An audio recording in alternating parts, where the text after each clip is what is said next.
Hey guys, tonight we're opening a letter that was never meant to be read out loud. It's thin, yellowed, and trembling slightly under the bedside lamp. The edges curl like they're shy about their age, and the ink, the same blue, once soaked into a soldier's calloused fingers, has bled softly into the paper fibers. You can almost smell the musty sweetness of it, can't you? A mix of old perfume, iron, and time. Somewhere in those faded lines between my darling and yours always lies a heartbeat that survived the most catastrophic war the world has ever known. So before you get comfortable, take a moment to like the video and subscribe, but only if you genuinely enjoy what I do here. And hey, drop your location and local time in the comments. I love knowing where in the world you're listening from. Maybe it's midnight where you are. Or maybe you're the kind of rebel who uses this channel to nap at 3 p.m. Either way, I won't judge. Now, dim the lights, maybe turn on a fan for that soft background hum, and let's ease into tonight's journey together. You sit cross-legged in your imagination on a creaky floor surrounded by stacks of letters tied in ribbon. The war hasn't started yet, not officially, not for you. It's the late 1930s, and people are still naive enough to believe that love can outshout politics. You imagine young men in pressed uniforms waving from train platforms, women clutching gloves to their chests, and entire towns pretending they're not terrified. But even before the first bombs fall, something strange begins to happen. People start writing like never before, not polished essays, not the kind of letters your grandmother framed, but raw, urgent scribbles, ink-stained confessions written between train whistles and blackout drills. For the first time in modern history, millions of ordinary people realize their words might be the only piece of them that survives. The postal system, bless its bureaucratic heart, becomes a lifeline. A soldier might not see home for years, but he can still hold it in his hands, creased, tear-stained, folded twice, and kissed once for luck. Love becomes portable. It fits in an envelope. Historians still argue whether this letter-writing explosion was truly romantic or just psychological survival. But one thing's certain, you've never seen so many people pour so much of themselves onto paper. It's as if every "I miss you" became a tiny rebellion against death itself. You lean closer to that imagined desk, the kind with one short leg and a drawer full of rationed stationery. The writer dips their pen, pausing to think. Should they say, "I love you" again? Is it too soon, too late, too dangerous? There's a knock outside. The postman has arrived with his weathered satchel and the fate of 3 households. It's ridiculous how much emotion can fit in one small rectangle of folded pulp. Some letters are short and practical. Got your parcel, socks fit, miss your laugh. Others spill like rivers. When I close my eyes, I see the light on your hair through the kitchen window. It's enough to keep me warm in this frozen tent. You can hear it, the scratch of a pen nib against paper, a rhythm that became the heartbeat of a generation. The irony? The world's most destructive war gave birth to its most tender literature. Some soldiers used any scrap they could find, cigarette cartons, the backs of old maps, even toilet paper when stationery ran out.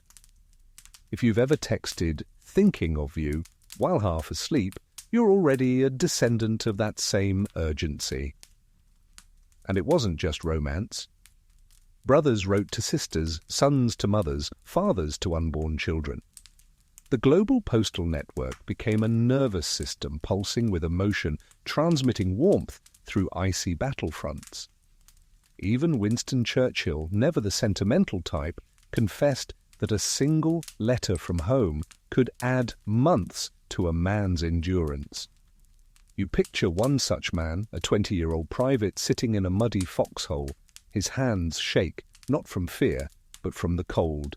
His pencil's blunt. He writes anyway. Dearest Ruth, the stars are out tonight, and I swear they look like they're spelling your name. It's a silly thing to write, maybe, but that's the point. The war took everything rational, so people clung to the irrational. Hope, humour, and handwriting. A quirky tidbit. During the war, ink manufacturers actually ran low on blue dye because so many soldiers preferred it. It felt calmer, less severe than black. So the government, in a rare act of emotional intelligence, quietly prioritized blue ink for letters sent home. Bureaucracy with a heart. Imagine that. But not all stories had happy endings. Some envelopes came back stamped, "Return to sender, deceased." Others never came back at all. Still, people kept writing, maybe because writing was the one act of control left to them. You notice something else. These letters aren't just personal, they're historical fingerprints. They reveal how ordinary people really thought, not how textbooks wanted them to. You can trace the slang evolving, swell, giving way to swell guy, dame, softening into sweetheart. Language itself starts to relax, as if mirroring the vulnerability of people who didn't know if they'd see another spring. One letter from 1943 ends with, "I'll love you till the post stops running." It's poetic, sure, but it's also pragmatic because the post could literally stop running. You lean back and imagine sorting through those letters decades later, the paper thin as onion skin. Some words have faded entirely, like memories whispered one too many times. Others still glow, preserved by sheer emotion. The war was brutal, but in these letters you glimpse something tender, something quietly defiant. Amid rationing, blackouts and loss, people kept choosing to say, "I'm still here. I still care." Maybe that's the real miracle. Not the tanks, not the treaties, but the ink that refused to dry. And as you drift deeper into this paper trail of love, you realize the story of World War II isn't just told in battle maps, it's told in cursive, in the tiny, trembling words that crossed oceans faster than forgiveness and lasted longer than peace. You can almost hear it, the soft, tearing sound of an envelope being opened in some damp corner of a barracks. There's a soldier sitting on a wooden crate, balancing a mug of weak coffee between his knees. He's filthy, exhausted, and his socks haven't been dry since the last time someone mentioned Paris. But tonight, he's a king because in his hands is a letter that smells faintly of lavender and home. The paper trembles slightly, not from the breeze, but from anticipation. He reads the familiar loops of handwriting, and suddenly the war recedes. The mud, the gun oil, the endless repetition of orders, all fade behind the careful curves of her words. Every line feels like a heartbeat sent through time. But before that paper could reach him, it had to survive an entire gauntlet of bureaucracy known as censorship. You might think a love letter is a private thing. Not in 1942 it wasn't. Military censors opened nearly every piece of overseas mail, scanning for secret codes, troop locations, or anything that might comfort the enemy. Soldiers knew this, which made writing an art of restraint, like trying to whisper affection while someone's glaring over your shoulder with a red pen. Historians still argue, you'll whisper to yourself, whether censorship destroyed honesty or made love more creative. Because really, how do you say, "I'm terrified I might die tomorrow," without writing the words? You do what lovers have always done. You improvise. Some soldiers used subtle clues. A comma slightly out of place might mean, "I'm moving soon." A doodle in the margin could signal, "I'm still alive." Others got more poetic. One private wrote, "It's raining where I am, but I can feel the sun when I think of you." His wife later said she knew exactly what that meant. His unit was preparing to move to a wetter front. Censors caught on, of course. They learned to read between the lines, too. Some even started jokingly keeping romance files. where they'd save particularly touching or funny letters to pass around on slow nights. Imagine that, your most private feelings becoming someone's coffee break entertainment. One sergeant in the British Army admitted years later that reading love letters made him cry more than battle reports ever did. The boys, he said, they didn't just write to women, they wrote to the world they missed. Still, the rules were strict. You couldn't mention locations, ship names, or battle details. If you did, big black bars appeared across your sentences, turning love into modern art. A letter might read, "My dearest Helen, today we marched from redacted to redacted. The scenery was redacted. I miss your smile. It's absurd but also kind of beautiful. Accidental poetry born out of paranoia. Like haikus written by government scissors. One American soldier turned censorship into a game. He'd write deliberately vague sentences like, 'The sunsets here make me think of your lipstick.' His girlfriend later said she changed her shade every time, trying to match what she imagined he saw. That's love through the absurd lens of war, improvised, symbolic, and stubbornly alive. Of course, not all censorship came from the military.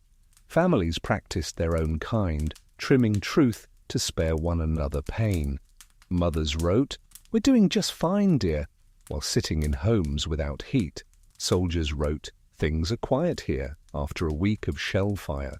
It was a global conspiracy of kindness, everyone lying just enough to keep everyone else from breaking. You can't help but smile at the irony.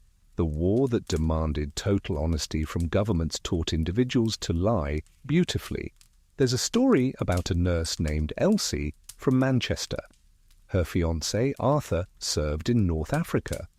Their letters were constantly intercepted for suspicious romantic content. So the two developed a code based entirely on punctuation. A period at the end of a sentence meant, "I love you." An exclamation mark meant, "I'm safe." A question mark meant, "Please write soon." Years later, after the war, they reread their letters aloud at their wedding. She said, "It was like decoding our own hearts." Meanwhile, the Postal Service struggled to keep up. Millions of letters crossed oceans daily, sorted by hand, stamped by machines that coughed out ash and steam. Clerks worked under blackout curtains, eyes glazed, from reading thousands of "dearest," "sweetheart," and "my only." If you think email spam is bad, imagine sorting 1,000 nearly identical declarations of love written in identical cursive.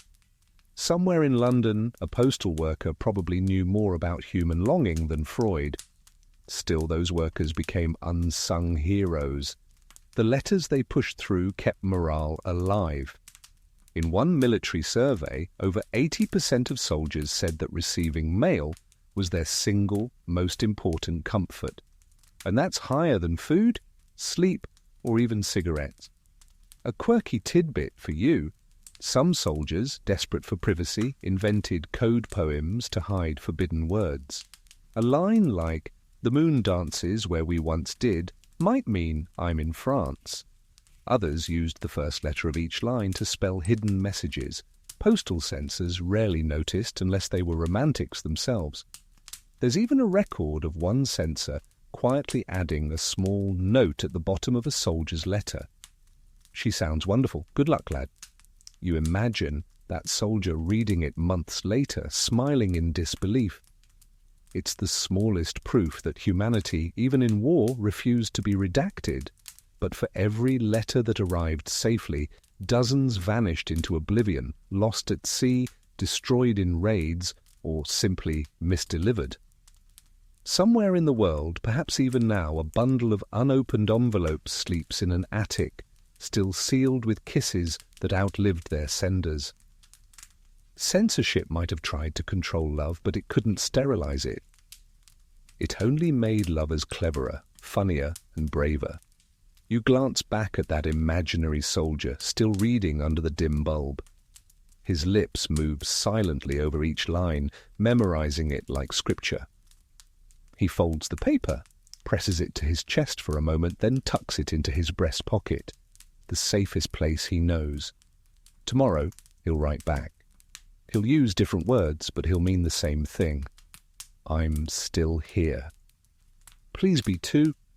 And you, drifting now between wakefulness and dream, can't help but think that maybe every censored word was still heard anyway, just not by the government, by the universe itself. You wake in the half-light of another wartime morning, and even though you're not the one in uniform, you can feel the shortage everywhere. Ink, envelopes, postage. Each one is suddenly precious, rationed and hoarded like chocolate or hope. The post office windows are plastered with polite notices that might as well read, "Sorry, we're out of love today." People queue for hours just to buy plain stationery, the kind that smudges when it rains. If you were writing back then, you'd learn fast that a good sheet of paper was as valuable as a warm blanket. It sounds absurd, doesn't it? A global war fought with tanks and airplanes, and yet love almost lost the battle because of a paper shortage. By 1943, the Allies were using so much cellulose for ammunition boxes, ration books and propaganda leaflets that little was left for personal correspondence. Paper companies ran patriotic writing campaigns urging citizens to write smaller, lighter, fewer. "Save a sheet for victory," the posters shouted. One headline from a 1942 Chicago newspaper read, "Letters from home. Worth more than money, but please, write on both sides."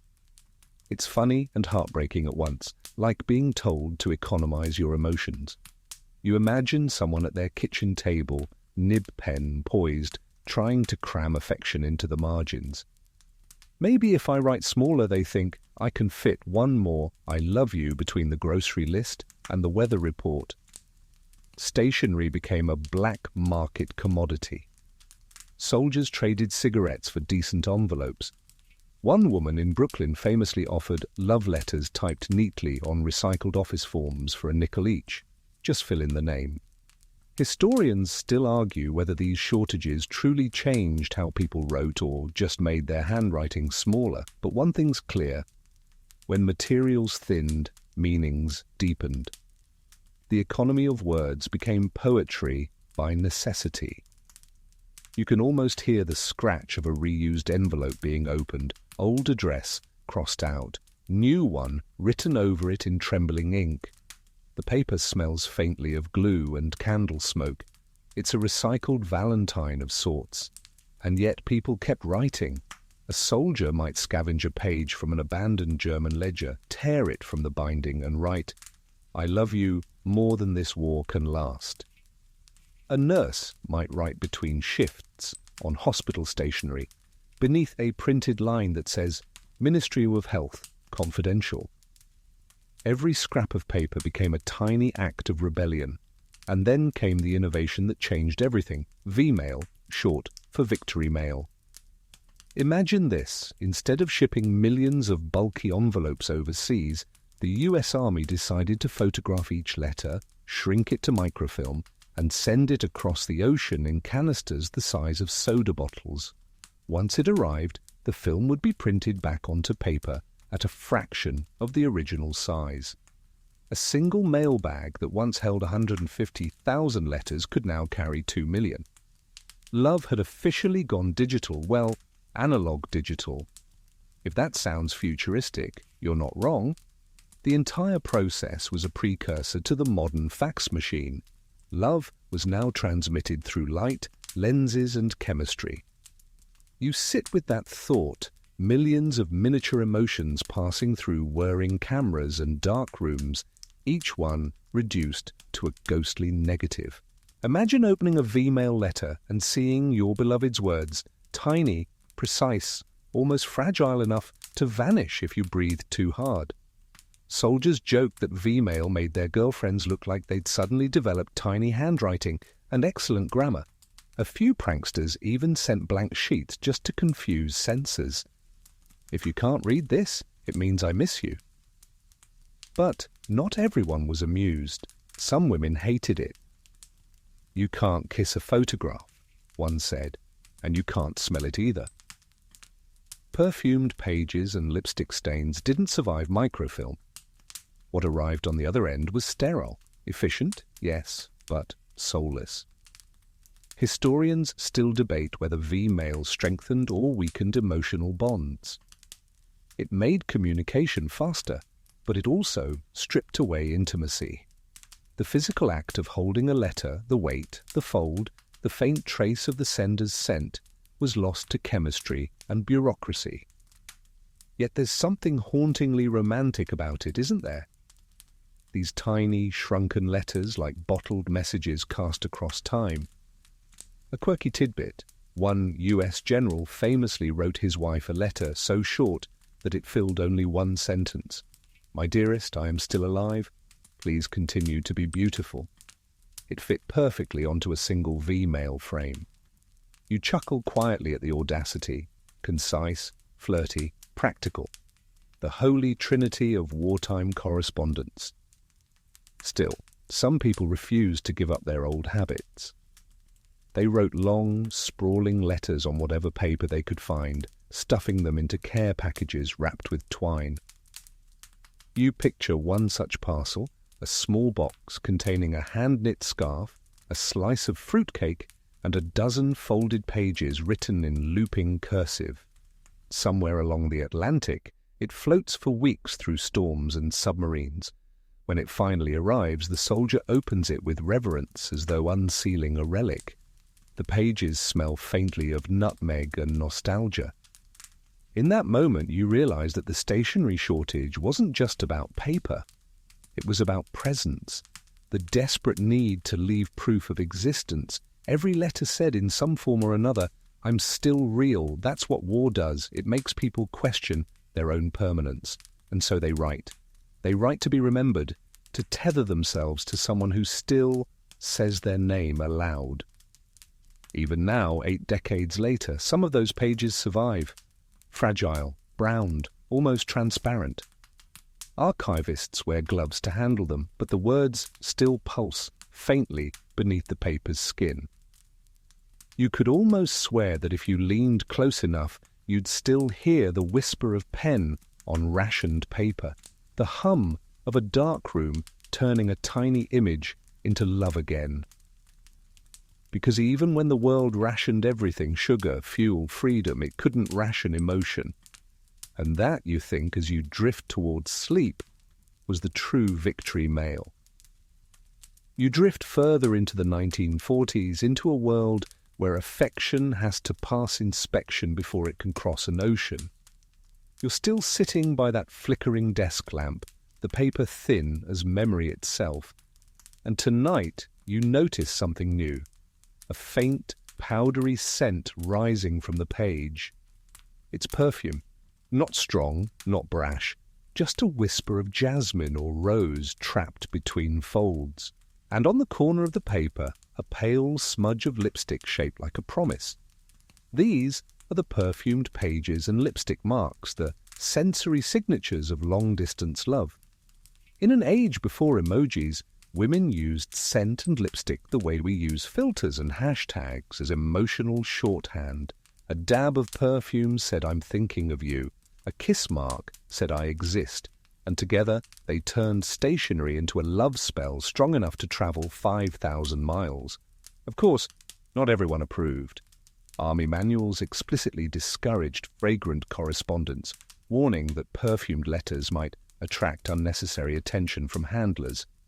Translation: stop making the mailroom smell like Chanel. But soldiers adored them. One veteran later recalled, "When a man got a perfumed letter, the whole tent leaned in to sniff. For 5 seconds we were all home again." You can almost see it.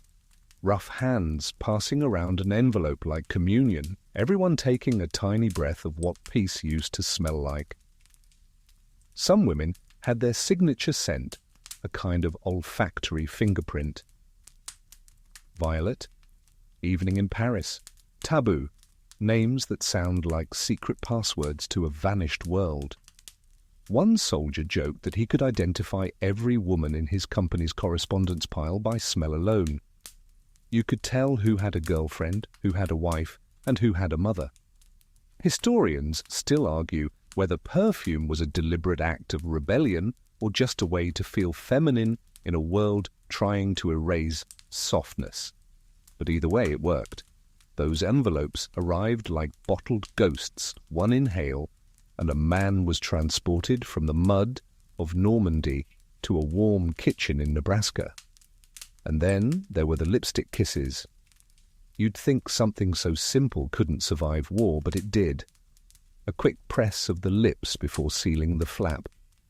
A mark that meant more than entire paragraphs ever could. Some soldiers claimed to match the imprint of the lips with the memory of the kiss, like a lover's fingerprint on the fabric of time. Others kept the envelopes unsealed for days just to preserve the scent. There's a story about a paratrooper who carried a lipstick-marked letter in his breast pocket through the D-Day landings. The letter stopped a small piece of shrapnel. He survived. The paper didn't. "She saved me," he said years later, in the only way she could. If it sounds romanticized, it probably is, but that's the thing about wartime memory. It blurs the line between myth and miracle. Still, perfume wasn't always a symbol of devotion. Sometimes it became a clue of betrayal. When the Dear John letters began arriving, those merciless breakups sent to battlefronts, the perfume on the paper often betrayed more than the words inside. "A new scent," one man wrote bitterly, "and I knew before I read a single line." You can almost feel the sting of that realization, the way scent could both comfort and wound. Love letters were emotional grenades, soft to hold, explosive to open. But not all letters carried perfume or lipstick. Some carried pressed flowers, violets, forget-me-nots, even tiny sprigs of rosemary. A quirky tidbit for you: the British Postal Service actually had to issue guidelines about organic inclusions after too many letters arrived infested with insects or mold. Still, people kept sending them. The flowers were dried, flattened, and sometimes wrapped in wax paper to preserve their shape. Each petal a memory mailed across the world. One particularly famous letter from an RAF pilot to his fiancée included a single pressed rose petal and a line that read, "This was read once, like your lips. I'm keeping the memory before it fades too." You can't help but sigh at that, half in admiration, half in exhaustion at how impossibly poetic people became when faced with mortality. Of course, not every letter was tender. Some were flirty, bold, and just a little scandalous for their time. Flirtation by fountain pen was a delicate sport, half sincerity, half mischief. Soldiers wrote things like, "You wouldn't believe how much I miss you, and not just your cooking," or "I'd trade all my rations for one night of your terrible singing." The kind of jokes that make you blush and smile at the same time. Even generals weren't immune. Dwight Eisenhower's letters to his wife Mamie were full of teasing warmth, sprinkled with inside jokes about laundry and lipstick. You can almost hear the wink in his words. Historians still debate the boundaries of propriety in these exchanges. Were they too personal, too frank, or just human moments slipping through the cracks of a global machine? But you already know the answer. When you're far from home and death is a daily rumor, even the smallest joke feels like a victory. One soldier wrote to his sweetheart, "They ration everything here, except thoughts of you." Another scrawled, "Your picture keeps getting me in trouble. Every time I pull it out, the fellas crowd around to see what I'm grinning about." And somewhere, in a kitchen dimly lit by blackout curtains, a young woman smiled over those words, pretending not to cry. Because behind every playful line was the same quiet truth: "I'm scared. Please don't forget me." Perfumed or plain, lipstick or not, every letter was a lifeline, a fragile bridge built out of ink and faith. You picture it now, a soldier folding his letter carefully, pressing it flat against his chest before sliding it into his jacket. The scent of perfume lingers, faint but insistent, like a promise whispering, "I'll find you again." You lean back, breathing softly, imagining that fragrance fading slowly over decades until it smells not like war or fear anymore, but like nostalgia itself. And even now, somewhere in an old trunk or attic, those letters are still exhaling their stories into the dust. You open another envelope, and this time it doesn't smell like roses or carry lipstick kisses. It smells like coffee, damp socks, and something faintly metallic. Gun oil, maybe.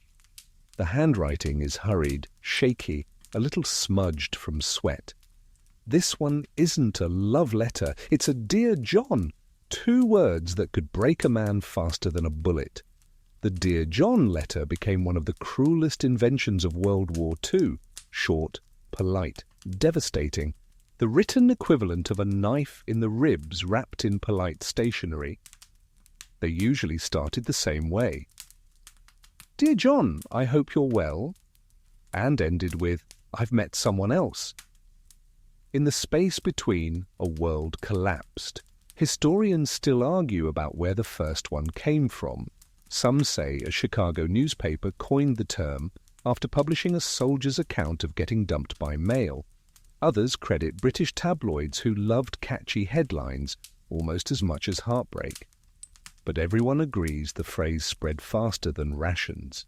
It became a cultural phenomenon, whispered in tents and trenches like a cautionary ghost story. "Did you hear about Miller? Got a Dear John last week?" And the others would nod grimly like someone had died, because in a way someone had, the version of himself that believed he'd still be loved when the war was over. You might think soldiers took it with stoic dignity. Not always. There are records of men tearing up letters and tossing them into campfires, of others carrying them for months, reading and rereading them until the words blurred. Some even pinned them to trench walls with sarcastic notes. Freedom achieved early. A few, in classic soldier humour, started writing mock Dear Jane letters in response.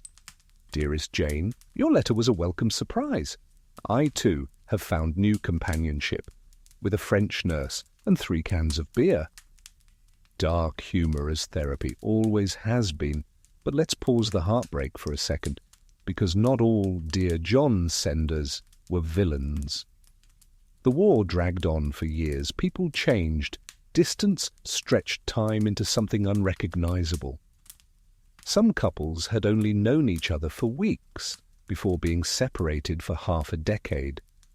A woman might have been 19 when she kissed her fiancé goodbye, 25 when she realized she couldn't remember his voice.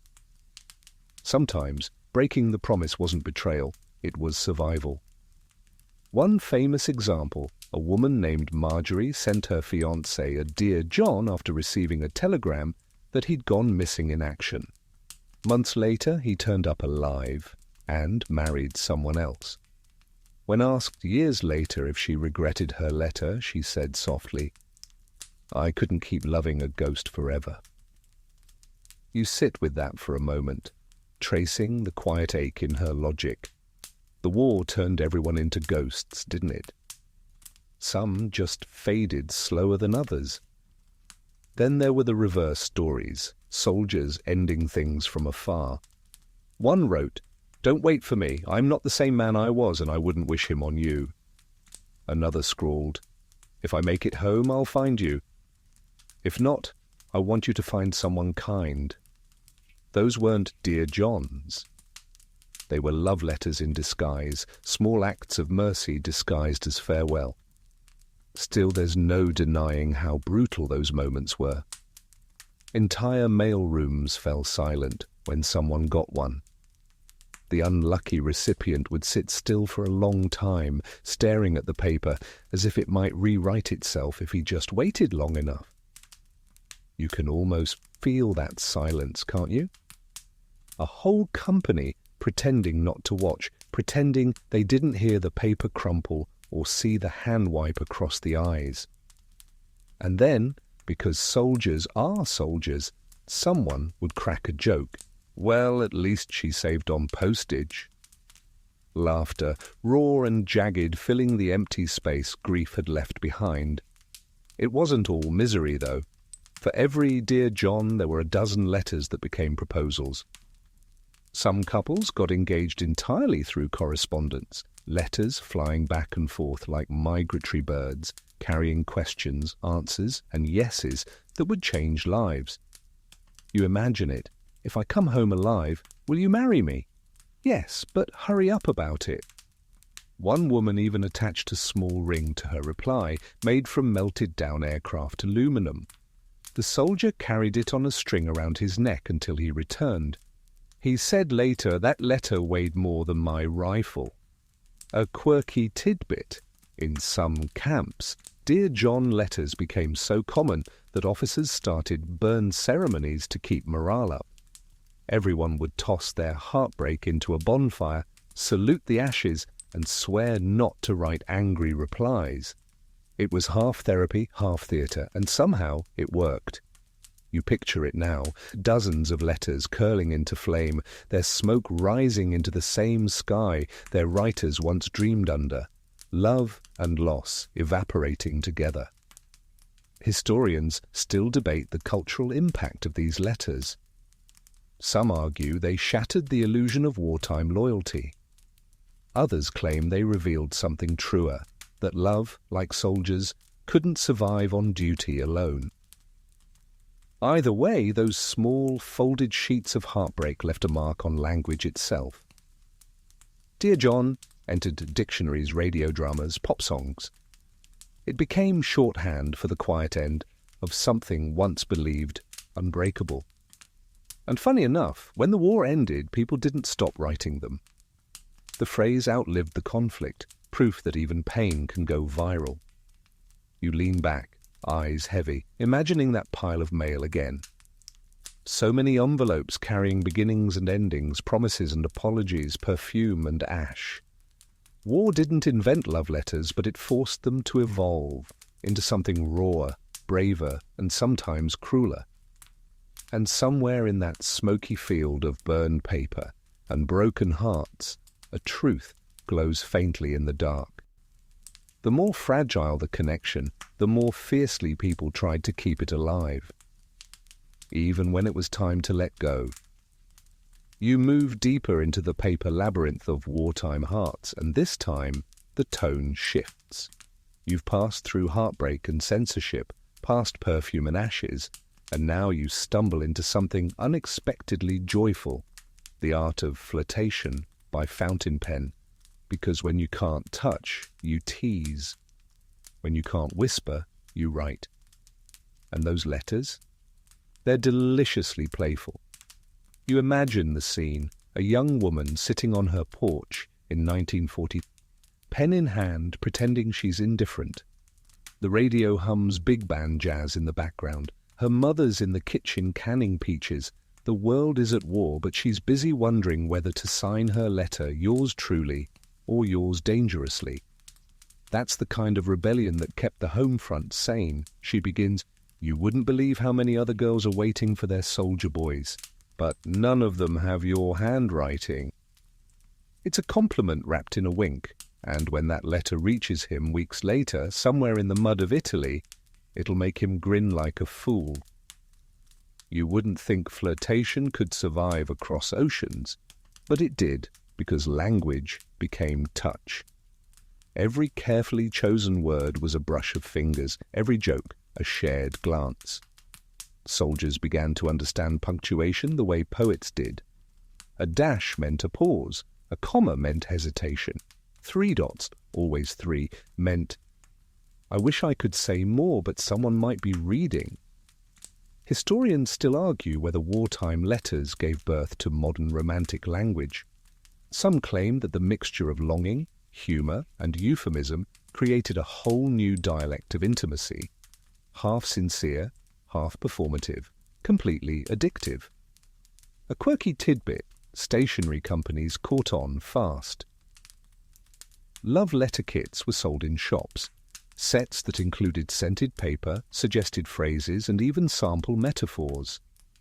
Compare his courage to a lion's, his eyes to the ocean, his leave schedule to a dream. They became the 1940s version of dating apps, mass-produced passion in pastel envelopes. Still, the real magic wasn't in templates, it was in the mischief of words. One corporal, writing from North Africa, filled his letters with exaggerated complaints just to make his girlfriend laugh. "Dearest Anne, today I was nearly trampled by a camel with better manners than my lieutenant." Another ended every letter with, "Kiss the dog for me, and if he bites you, I'll take that as revenge for keeping my bed warm." You can hear the grin between the lines, can't you? That effortless wit born of desperation, where humour is a substitute for touch. Women flirted back, of course, and they were often bolder than history likes to admit. Some sent cheeky photos, not the scandalous kind, just playful. One woman posed holding a frying pan like a machine gun with the caption, "Holding down the home front." Another tucked in a lipstick imprint with a note, "Emergency rations." A woman named Edna mailed her sweetheart a single silk stocking with the note, "You get the other half when you come home." The letter was confiscated by military censors, who reportedly filed it under evidence, morale booster. But beneath the humour was sincerity. Flirtation wasn't just play, it was a psychological tether, reminding both sides they were still human, still wanted, still alive. A psychologist for the US Army once noted that men who received romantic letters were 40% less likely to describe themselves as lonely. "Even teasing words," he wrote, "carry therapeutic weight." And that's what you start to realize as you read. These weren't just letters of love. They were medicine, laughter as penicillin for the soul. Not every flirtation was private either. Some letters got passed around like serialized novels. In one camp in the Pacific, a soldier began writing fictionalized versions of his love life in exaggerated letters home. They were so funny his squad begged him to read them aloud. "We all fell in love with her," one man later admitted, "and we hadn't even seen her face." It's strange, isn't it? How a woman who never left Kansas could become a morale booster for an entire platoon simply because one man described her so vividly. And then, of course, came the misunderstandings. Without facial expressions or tone, words sometimes turned into emotional minefields. "I miss you terribly" could sound desperate or guilt-inducing. "You haven't written in weeks" might be read as accusation, not longing. One soldier wrote, "You seem colder in your letters lately. Have you met someone?" She replied, "Only the milkman, and he doesn't write half as well as you." They married after the war. Historians still debate whether wartime correspondence created stronger bonds or built castles in the air. Some couples, upon reunion, discovered that the person in their letters was more vivid than the one in real life. The written version of love, flawless, witty, idealized, rarely survived the shock of daylight. But that didn't make it any less real at the time. You can picture it, a soldier lying awake under foreign stars, rereading a letter until the paper feels warm, whispering the words to himself until they sound like a heartbeat. There's something magical about writing to someone who can't immediately reply. It forces you to imagine their face, their smile, their reaction. It slows you down, makes you deliberate, makes you see them more clearly than if they were right there beside you.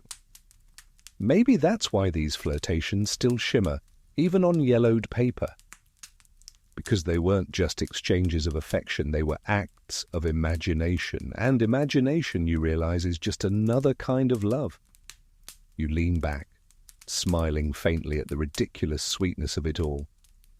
The world was falling apart, and people were sending puns about camels and perfume samples through the mail. Maybe that's the most human thing ever, to flirt with the end of the world and still call it romance. The soldier's pen scratches again. He signs off with a flourish. P.S. If your letters ever stop smelling like you, I'll know you've run off with the milkman. And you, half asleep now, can almost smell the ink drying. You stretch a little, feeling the faint ache in your shoulders as the story carries you onward. The laughter fades, and what settles in its place is something quieter: patience. The kind of patience that can't be taught, only endured. Because what no one prepared those lovers for was the silence between letters. The post delays, weeks, sometimes months, sometimes never. You picture it now, a woman standing at her mailbox every morning, robe tied, hair pinned, eyes hopeful. The mail truck passes. It doesn't stop. The sound of its engine fades, and she exhales the same sigh she's been exhaling for 63 days. Somewhere, an ocean away, her soldier does the same thing in reverse. You might think the postal service was efficient during the war, and in some ways it was a miracle of organization. Millions of letters crossed the globe every week, but war has a way of tearing holes in even the most perfect systems. Letters went missing on ships sunk by U-boats. They sat in warehouses mislabeled as machinery. They were captured by enemy forces and read aloud for propaganda. There were so many delays that soldiers invented new superstitions around them. One man claimed if he didn't check the mail after dinner, his next letter would be bad news. Another swore that kissing the envelope before sending guaranteed a faster reply. Historians still argue whether these rituals meant anything, or if they were simply small attempts to control the uncontrollable. There's a story from a British nurse named Eleanor who kept count of every letter she received from her fiancé in North Africa. The first took 11 days, the second 17, the third 31. By the time she got his fourth letter, it had been 64 days. When she opened it, he was already dead. The words read, "Don't worry about the distance, love. The world's smaller than it feels." She never married, but she kept writing to him for 3 more years, letters no one ever read. You can almost see her at her desk, writing into the void, sealing each envelope as if she could still send it somewhere beyond the horizon. That's the thing about long delays. They turn writing into faith. Every letter becomes an unanswered prayer, and every postmark feels like a resurrection. One soldier in the Pacific wrote, "Sometimes I think I only exist when your letters arrive. Otherwise I'm just a rumor in uniform." And if you've ever waited for a message that never came, text, call, anything, you know that ache. Multiply it by a war, and you have the human condition on paper. A quirky tidbit for you, the U.S. Army Postal Service actually had a morale emergency branch. Its sole job was to find ways to speed up mail because they realized that happiness, not ammunition, was the true fuel of the front lines. When letters piled up undelivered, morale dropped, desertions rose, and even combat effectiveness declined. You could almost graph love against survival. So they invented the mail follow-up system, a labyrinth of codes, redirections, and field clerks with the memory of saints.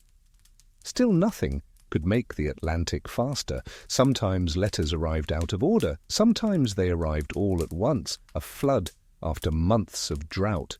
Soldiers called it Mail Call Christmas. Picture this. It's a dusty camp in Italy. The sky is pink with evening. The mail sergeant walks down the line shouting names. Each name he calls out is like a small miracle. "Johnson, got one for you, Miller." "Henderson, 5 letters, you lucky dog." And then there's silence as the sergeant moves on. The ones who got mail retreat into little private worlds, reading and grinning. The ones who didn't pretend to be too busy to care. No one talks about how it feels when your name isn't called. That hollow moment where you smile anyway because the alternative is too heavy. One veteran said, "The loneliest sound in war is your name not being read at mail call." You imagine sitting beside him now, both of you staring at the empty dirt in front of your boots. He tries to shrug it off. "I guess she's just busy," he mutters. But you know the truth. Silence can be louder than gunfire. And yet, miraculously, somehow, letters still found their way through. There's a documented case of a letter that travelled from Ohio to Okinawa in record time, 3 days, because a pilot smuggled it aboard his transport plane as a personal favour. Love hitchhiked across the Pacific that week. Another time, a batch of undelivered mail turned up years after the war inside a warehouse in Birmingham. Among the faded envelopes, archivists found one addressed simply to Private George somewhere in France. No last name, no unit, just that. Inside, the note read, "I don't know if this will reach you, but I have to believe it will." It never did until someone opened it 70 years later and read those words aloud for the first time. Some letters don't need to reach the living, they just need to be written. Historians still debate how these long silences shaped relationships. Some say they strengthened them, forcing people to build patience, to trust in absence. Others argue they eroded everything, turning affection into obligation. But you suspect both are true. That love in those years was both endurance and exhaustion. You look down at the paper again, feeling the texture between your fingers. It's fragile, thin but stubbornly whole. The ink trembles where a hand once hesitated. Each delay, each missed delivery made that ink mean more. Because when communication is uncertain, sincerity becomes sacred. So, you imagine yourself there, waiting by the mailbox day after day, ration book in one hand, heart in the other. And then one morning, there it is, an envelope with your name. You tear it open. The handwriting is familiar, uneven, and it says only this: "Still here? Still yours? Still counting the days?" And for one perfect moment, time stops behaving like war. You sit with that letter in your lap, its paper trembling just slightly in the breeze. It's not the words that move you now, it's the handwriting. Those loops and curls, the faint, uneven pressure where the pen lingered, the tiny dot over an I that somehow looks like a heartbeat. That's what you start to realize next. During the war, handwriting wasn't just communication, it was personality in ink. You could tell who was tired, who was scared, who was pretending to be brave, all by the way their pen behaved.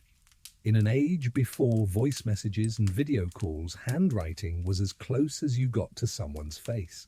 A long upward stroke meant confidence. A shaky line meant cold fingers or nerves. A smudge meant tears, or sometimes rain.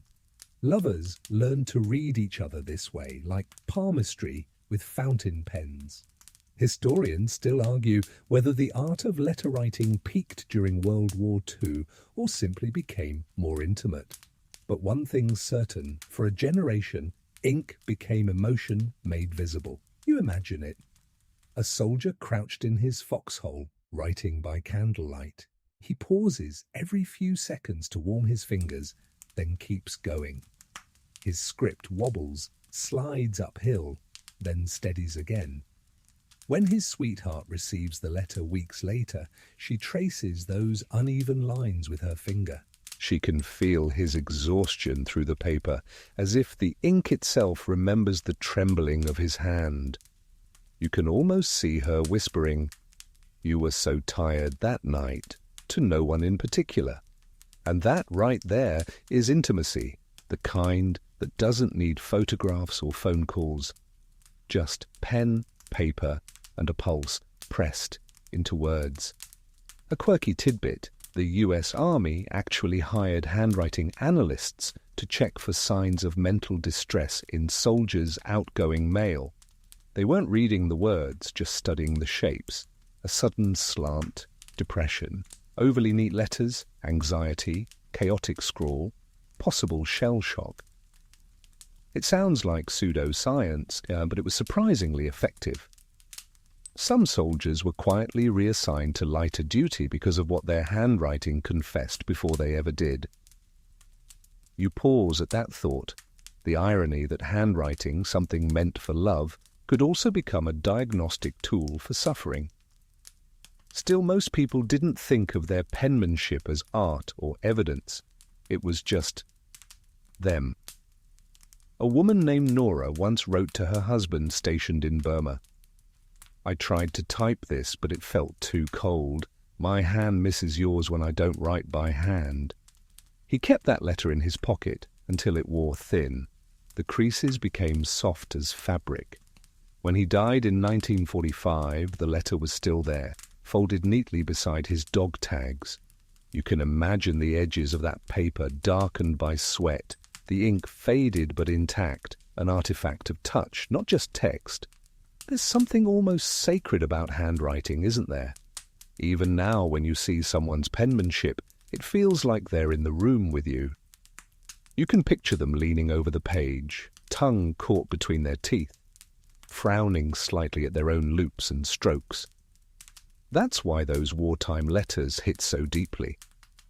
They weren't fonts, they weren't clean, symmetrical lines generated by machines.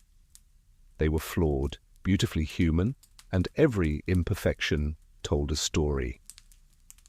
Some soldiers developed what their sweethearts affectionately called the foxhole font. It slanted hard to the right, as though the words were running for cover.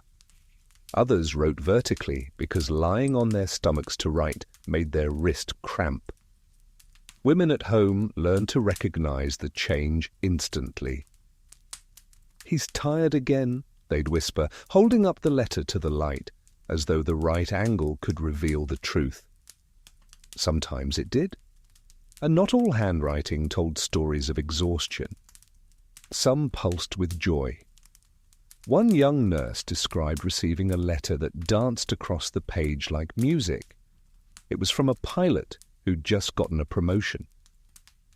"His handwriting used to droop like the trenches," she said, "but that day it was all wings." You smile at that. It's such a small, lovely way to measure happiness, not in pay or medals, but in pen strokes. Historians still debate whether reading someone's handwriting made people feel closer than modern digital communication, but deep down you know the answer. Handwriting carries something fingerprints can't, the rhythm of thought. Of course, there were mishaps too. Smudged ink could cause chaos. One woman misread her fiancé's "I adore you" as "I abhor you," and didn't write back for 2 months. Another thought the word wife was life, leading to a furious argument that lasted an entire correspondence cycle. Imagine waiting 6 weeks to correct a misunderstanding caused by bad handwriting. That's commitment. A quirky thing happened after the war. Handwriting analysis became trendy. Everyone wanted to decode personality from penmanship. Self-help books promised to reveal your true emotional self from the way you looped your letters. But none of that post-war pseudoscience could capture what those wartime letters really held, the electricity of connection. Because what mattered wasn't what the handwriting meant. It was who it belonged to. You pick up another letter now. The ink is brownish, not quite black anymore, faded by time. There's a small blot in the corner where someone pressed too hard, maybe frustrated, maybe just tired. The words are simple. Still here, still loving you. Writing slower these days, but meaning every word. You let that sentence sit in the air for a moment. It feels alive somehow, as though the hand that wrote it still moves faintly under the paper. You close your eyes, picturing all those trembling signatures across continents, names written by candlelight, trembling under shellfire, or scrawled in the back of a crowded train. Each one saying the same quiet thing in different ways. "I'm still me? Can you still see me?" Because that's what handwriting really was, a way of proving you hadn't been erased. And as you drift deeper into the memory of those inked gestures, you realize something both tender and terrifying. Even when the words fade, the pressure of the pen remains. And sometimes that's enough. You're still sitting there, surrounded by letters like fallen leaves, and now you can hear a different sound rising in your imagination, the low thunder of distant artillery. The paper trembles slightly with each vibration, and somewhere out there, in a dugout no bigger than a pantry, a soldier is doing something almost miraculous. He's writing.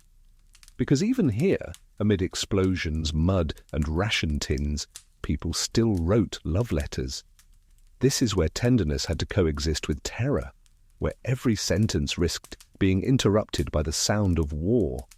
And somehow that made the words matter even more.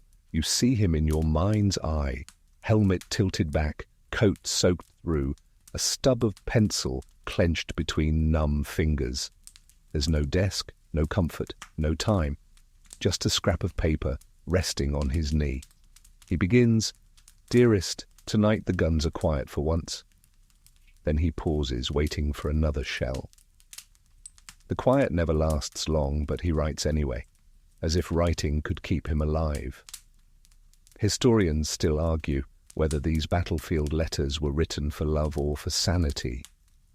Maybe both. Because when the world goes insane, sometimes the only rational act left is to remember someone's face. Many soldiers describe their letters as a shield. Not in a metaphorical way, they literally believed that writing home protected them. One American GI told an interviewer, "I'd start a letter before every patrol. Figured I couldn't die while I still had a sentence unfinished." It's darkly funny, but also heartbreakingly sincere. A quirky tidbit. Some men even carried lucky letters, drafts they never mailed, because superstition told them it was safer that way. As if keeping love unfinished meant life couldn't be finished either. You lean forward, squinting at one such letter in your imagination. It's spattered with something that might be rain, or something else. The paper is creased, the edges burned from a candle stub, but the handwriting is careful. The writer's trying to make it beautiful even here. He writes, "They say a man fights for his country, but tonight I fight for the chance to read your next letter. That's enough reason." You can almost feel the warmth of that sentence against the cold air of the trench. And then there's the silence between gunfire, the eerie lull when men dared to remember normal life. That's when they wrote the sweetest lines, the ones too tender to say out loud. A British private wrote to his wife, "I can hear the crickets tonight. I think they're yours, following me." Another wrote, "It's strange, the stars look different here, but they still spell your name." These are lines so simple they almost sound like lullabies. Maybe that's what they were. But the war didn't let everyone write. Some men couldn't bear to. One Marine told a reporter after the war, "I stopped writing when I realized I was lying. I'd say, 'I'm fine,' and every time I wrote it, I felt like I was burying myself." You pause there, letting that settle like dust. Because yes, not every letter was sent. Some stayed folded in pockets, tucked under helmets, or left in field packs that never made it home. Archivists have found hundreds, unposted letters found decades later in the belongings of fallen soldiers. Some were complete, some stopped mid-sentence. You can't help wondering what they would have said if they'd had just one more minute. One of those letters, written by a 22-year-old infantryman near Bastogne, ends abruptly after 3 lines. "It's snowing again, the ground's white as..." And that's it. The paper was folded neatly, sealed in an envelope, but never mailed. Maybe he didn't get the chance, or maybe he couldn't find the right words for what came next. Either way, someone found it years later, opened it, and felt the unfinished thought like a ghost still trying to speak. And yet, through all that horror, the letters kept coming. Thousands, millions, every day, across continents, across chaos. The military mail service became one of the most reliable systems in history because it had to be. Love was its cargo and morale was its currency. One historian called it the world's largest, slowest heartbeat. You like that? It fits. There's another small thing you notice in these letters. Humour sneaks in even where it shouldn't. A soldier under bombardment once wrote, "The coffee's lousy, the sky's on fire, but at least my socks are dry. How's the garden?" You laugh softly at the absurdity. Humour as camouflage, hiding fear behind punchlines. Historians still argue whether that gallows humour made soldiers braver or just helped them survive each day. But you know it did both, because laughter, like love, is another kind of defiance. You can almost hear him finishing the letter now, folding it carefully even though his hands are shaking. He slips it into his breast pocket, next to his identification, and a photograph of her smiling in sunlight. He seals the envelope with mud because there's no glue. Then he waits for the next mail pickup, a canvas bag slung on a corporal's back. That bag will travel by jeep, by train, by ship, across oceans of uncertainty to land in a quiet American kitchen where a woman will read those words and breathe for the first time in weeks. And when she's done, she'll fold it back, press it to her lips and whisper, "Be safe," even though she knows he won't hear it. But maybe he will. Maybe the sound of her voice will find him between the shell bursts, carried on some invisible current of faith. Because if there's one thing all these letters prove, it's that love doesn't just survive war, it outsmarts it. It hides in handwriting, in humour, in half-finished sentences and smudged signatures. It finds its way home, even when the sender doesn't. And you, sitting there in the dim light, can feel that truth settle in your chest. A quiet rhythm, steady and defiant. The world burned, the mail moved, and love, ridiculous, stubborn love, kept right on writing. You can hear the muffled sound of boots sloshing through mud, a whistle somewhere in the dark, and then, just barely, a voice calling names. "Mail call!" That phrase, shouted across thousands of camps, became its own kind of gospel. Every soldier, no matter how stoic or cynical, would pause for that sound, because in that instant the world shrank to one simple hope: please let there be something for me. You picture it now. A tent flaps open in the cold. The mail clerk, sleeves rolled, stands on a wooden crate with a bag slung over his shoulder. His hands are ink-stained, his voice hoarse. "Adams! Carter! Jones! 2 for you!" The soldiers gather like moths around a flame. Even the gruff ones, especially them, hover at the edges, pretending not to care. And then, the moment of truth. "Walker. Nothing today." You can feel that pause, the nod, the fake shrug, the silent turn away. It happened millions of times, and it hurt every single one. One private wrote later, "Mail call was heaven for some, hell for others." You lean closer, imagining the air thick with anticipation and cigarette smoke. Men clutch their envelopes like lifelines. Some tear them open immediately. Others slip them quietly into their pockets, saving them for later, when they can read alone. One man sits down on an ammunition crate and stares at his letter before touching it, like it might vanish if handled too soon. That's what paper meant here: contact, proof, hope. Historians still argue whether mail call kept armies functional or simply kept men human. But reading these memories, it feels like both. There's a wonderful story from a corporal named Anthony Tony Russo. He used to deliver mail to his entire platoon in Italy. One day, he got nothing for himself, not even a postcard. He was furious, but he didn't show it. He just handed everyone else their envelopes and smiled. That night, while sorting leftovers, he found one last letter stuck to the bottom of the sack. It was for him. It said, "Don't lose your temper when the world forgets you. It hasn't." He said he cried harder than he ever did in battle. Mail call wasn't just delivery, it was theatre. In some units, soldiers would place bets on who got letters most often. Loser buys the cigarettes. In others, mail became comedy fodder, men reading fake romantic letters aloud to make their comrades laugh. A sergeant once recited, "My darling Harold, your picture arrived yesterday and the cat immediately left home." The tent erupted. For 5 minutes they forgot where they were. Even officers played along. General Patton reportedly told his men, "If you have time to write, you have time to fight," and they wrote anyway. The mail clerks, though, they were the quiet heroes. Working under fire, carrying bags through floods and snow, they became the guardians of morale.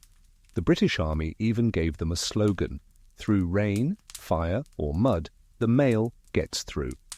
A quirky tidbit: one U.S. Army postal clerk, Corporal Walter Chapman, was awarded a Bronze Star for crawling half a mile under shellfire to deliver letters on Christmas Eve, 1944.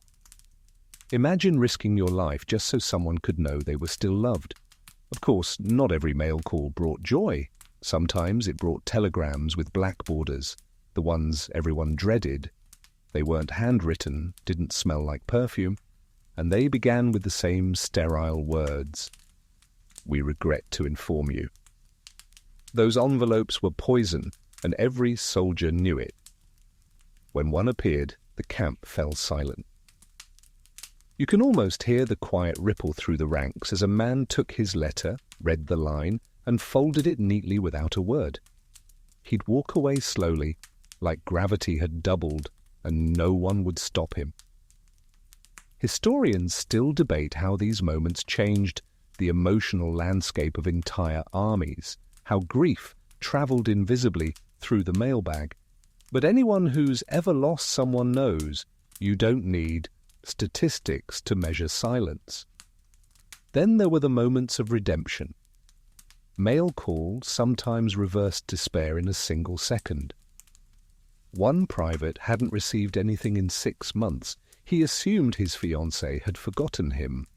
Then one morning, miracle, a bundle of 12 letters arrived at once, delayed by a misrouted ship. He carried them in his helmet for weeks, reading one per night, refusing to rush through happiness. He later said it was like getting 12 sunsets back all at once. There's another story, less dramatic, but equally human. A mail clerk once slipped a note of his own into a soldier's empty slot that said, "No letter today, but someone somewhere is writing it." It wasn't true, of course, but it worked. That soldier wrote in his journal, "I don't know who sent that, but it saved me." Sometimes kindness doesn't need accuracy. A quirky discovery surfaced decades later in a museum. A stack of unopened envelopes found in a waterproof mail pouch recovered from a sunken Liberty ship. The letters were dated 1943, addressed to soldiers who never received them. One historian said it was like finding bottled emotions at the bottom of the sea. They read a few aloud at a memorial service, each one ending in love, none in despair. The crowd wept. So you sit here, eyes half closed, picturing all those moments, the cheers, the laughter, the heartbreak, because mail call wasn't just a routine, it was the daily reminder that someone, somewhere, still remembered your name. And isn't that what everyone wants, war or not? To be remembered, to be seen. You lean back, hearing the echo of that shout, "Mail call," carrying through time. And for a moment, you feel like one of them, waiting, listening, hoping your name will still be called. Then in the distance it comes, soft but unmistakable. Your name. You smile, and finally you open the letter. The letter in your hands is different from the others. It's thicker, heavier, sealed with a strip of tape that's gone brittle with age. When you unfold it, something slips out. A photograph, small enough to fit in your palm. It's creased right down the middle, worn soft where fingers must have traced a cheek again and again. A smiling face, frozen in black and white. The kind of picture you tuck into a helmet or hide inside your pocket when you don't want anyone to see you looking.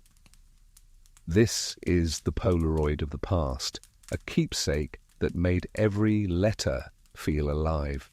Before the war, photographs were luxuries, but once the fighting began, cameras became emotional weapons, tools to fight loneliness. A photo in an envelope could anchor a person to the world they'd left behind. In 1942, Kodak even launched a campaign called Send a Smile. It's the next best thing to being there. Soldiers carried those smiles through jungles, deserts, and snow, little rectangles of light inside unimaginable darkness. You can almost picture them, men sitting shoulder to shoulder, swapping wallet photos the way others swapped cigarettes. "Here's my girl," one would say. "Not bad," another would grin. "Mine's better." It wasn't vanity, it was survival. Proof that love still existed somewhere beyond the mud. Historians still argue whether photography intensified or softened longing. For some, it made absence more painful, like holding proof of what you couldn't touch. But for most, it made love tangible. A photo creased by months of handling was warmer somehow than one freshly printed. Every fingerprint became an embrace. There's a story from a soldier in Italy named Frank who kept his wife's picture inside his helmet liner. "She took more shelling than I did," he joked later. The photo survived the war, though it looked like it had lived 100 lives. Another story tells of a British pilot whose plane was shot down. When rescuers found the wreckage, they discovered a charred photo in his pocket. The image, barely visible, but still there, like a ghost refusing to fade. You look at your imaginary photo now and notice the faintest detail, a corner darkened by thumb oil, an accidental smudge that looks almost like a fingerprint. It's both evidence and memory fused. Sometimes soldiers wrote directly on the back of those photos little captions like, "Still ugly as ever," or "For luck, not for looks." Humor again, the protective armor of the lonely. One man wrote, "Carry this with you, it's me when I'm nice." His wife's reply, written months later on her own snapshot, said, "Here's me when I'm patient." You grin at that. It's the perfect wartime exchange, flirtation disguised as endurance. A quirky tidbit, soldiers' wallets were often inspected for unauthorized morale items, which usually meant photos of women in swimsuits or movie stars. But the most popular images weren't glamorous pin-ups at all. They were ordinary snapshots of kitchens, front porches, and dogs. One survey found that 70% of soldiers preferred home pictures to celebrity photos. The pin-ups decorated walls, the home photos lived against their hearts. That's something social media still hasn't learned, that the images we love most aren't perfect. They're personal. You can almost smell the faint chemical tang of those photographs now, film developed in kitchens or back rooms, dried on clotheslines beside laundry. Sometimes the photos got wet in the rain and bled slightly, the black and white turning ghostly grey. One soldier said he liked it that way. It made her look like she was fading in and out of dreams. There's poetry in that. There always is when memory and moisture collide. And not every photo came from home. Soldiers carried cameras too, sending back snapshots of the world they'd been thrown into. A trench lined with snow. A local child grinning through rubble. A stray dog sleeping on a soldier's coat. They wanted their families to see what they saw, but often the photos were too much. Wives and mothers would flip them over quickly, whispering, "He's in that picture somewhere." Historians still debate whether those photos helped civilians understand the war or only deepened the distance.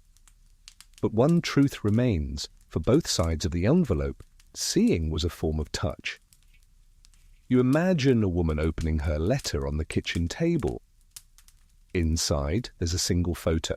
Her husband stands in front of a tent, smiling faintly, the sky behind him filled with haze. On the back, in cramped handwriting, it says, "Don't worry about me. The guy next to me owes me 2 dinners if I survive the week." She laughs, then cries, then kisses the image without meaning to. That photo will live in her purse for the rest of the war, maybe even after. A quirky story. In 1944, a sailor stationed in the Pacific proposed to his sweetheart by photo. He posed on deck holding a cardboard sign that read, "Marry me, Betty?" She received it a month later, took her own photo holding a sign that said yes, and mailed it back.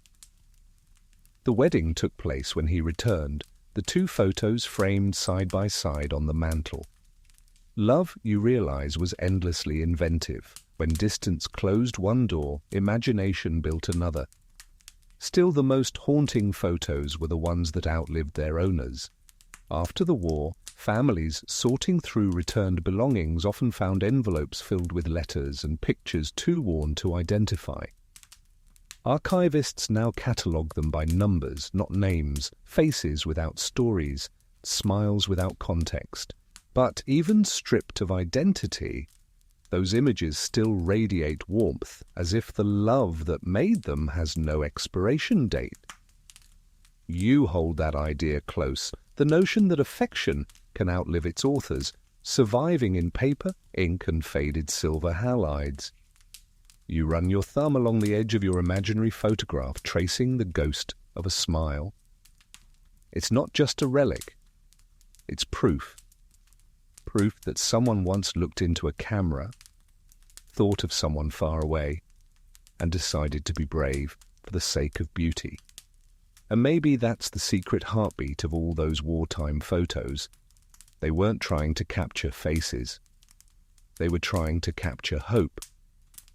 You lay the photo back inside its envelope, careful not to fold it again. The lights dim a little, and you can almost hear the soft rustle of 1,000,000 paper ghosts whispering the same word through decades of dust. Remember? You rest that faded photograph beside a stack of envelopes and feel the air shift. The war's still grinding on in the background, but here, in these pages, another battle is taking place.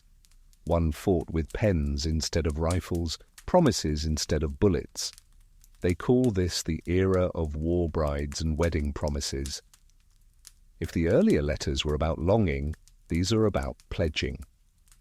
Not someday, not maybe, but when I get back.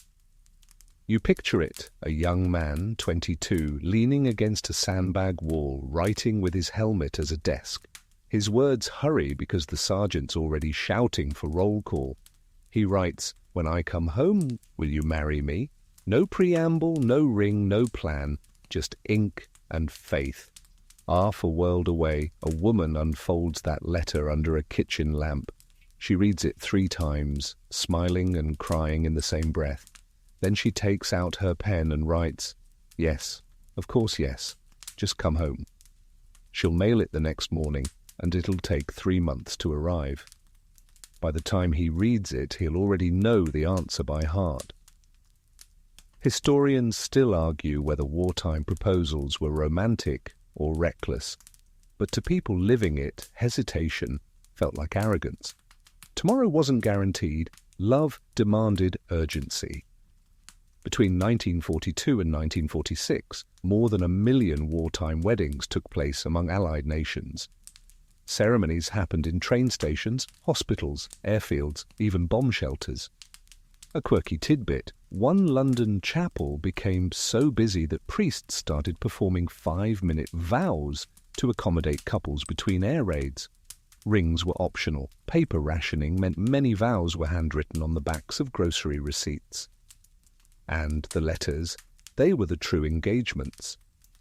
Men proposed by post, women accepted by post, and sometimes the vows themselves travelled through the mail. One soldier wrote, "I promise to love you every day the mail arrives, and twice on the days it doesn't." She wrote back, "Then you'll be exhausted because I'll write daily." That's how it worked. Two people constructing a future out of paragraphs, skipping over logistics entirely. Some brides never met their husbands before the wedding. The phenomenon of proxy marriages became common, especially among transatlantic couples. An American GI could wed a British woman by written consent. A chaplain would perform the ceremony in his absence. Photos of the event would be mailed overseas as proof. Imagine saying "I do" to a photograph. That's love, in wartime shorthand. You can see one of those ceremonies in your mind. A woman in a plain dress stands beneath a garland of paper flowers. Her groom's best friend, wearing his uniform, stands beside her as proxy. She says her vows softly, eyes closed, pretending she can hear the real man breathing beside her. When the kiss comes, she kisses the air. Outside, bombs rumble faintly, but she doesn't flinch, because in that moment love feels stronger than gravity. The letters that followed those marriages were full of new tenderness, mixed with the quiet panic of people who'd built a life out of imagination. "My dearest husband," one woman wrote after marrying by proxy, "I don't know the sound of your laugh yet, but I dream of it nightly." Her next letter began, "I bought a small teapot today. It feels too big for one." The Army and Navy mail clerks noticed something interesting around that time. The tone of letters shifted. Flirtation turned into domesticity. Suddenly soldiers were writing about mortgages, curtains, children they didn't have yet. One general even joked that half my troops are already married on paper and the other half are shopping for stamps. But beneath the humor was a new kind of bravery, the courage to plan for peace while surrounded by war. Historians still debate whether those dreams were naive or necessary. You suspect they were both. Some of those couples actually met for the first time after the war and married the next day. Imagine that first encounter. You've spent years falling in love with handwriting. You know every curve of their signature, every flourish of their Ys, every phrase they repeat when they're flustered, but you don't know the sound of their voice, or how tall they are, or whether they laugh the same way you imagined, and still, you marry them. It's either madness or magic, maybe both. A story. In 1945, a US nurse named Evelyn finally met the British soldier she'd written to for 3 years. She was waiting at the London station, clutching the photo he'd sent her. When he stepped off the train, he wasn't wearing the cap she expected. She almost didn't recognize him. Then he smiled exactly like his handwriting looked, confident, slightly lopsided, and she burst into tears. They married 2 days later. The war was over, the letters had won. But not everyone got a happy ending. For every wedding announcement printed in a hometown paper, another bride received a telegram instead. Some wore their wedding dresses to funerals. Others kept unopened letters as keepsakes of a life that never got to start. You picture one woman sitting in her kitchen, her bridal veil still pinned, unfolding a letter that begins, "If you're reading this, I didn't make it." She finishes it anyway, because to stop reading would feel like losing him twice. The post-war world called these women war brides, but most of them just called themselves wives. They followed their husbands across oceans, boarded ships with babies in arms, and started new lives in places they'd only read about. They brought those letters with them, bundled in ribbons, tucked in trunks, like passports of the heart. A quirky tidbit, US. Immigration officers reported that some war brides declared one shoebox of letters as their most valuable possession. One woman even listed her husband's handwriting under property. You can't help but smile. That's devotion measured in ink, not dollars. You lean back and imagine those wedding promises echoing across continents.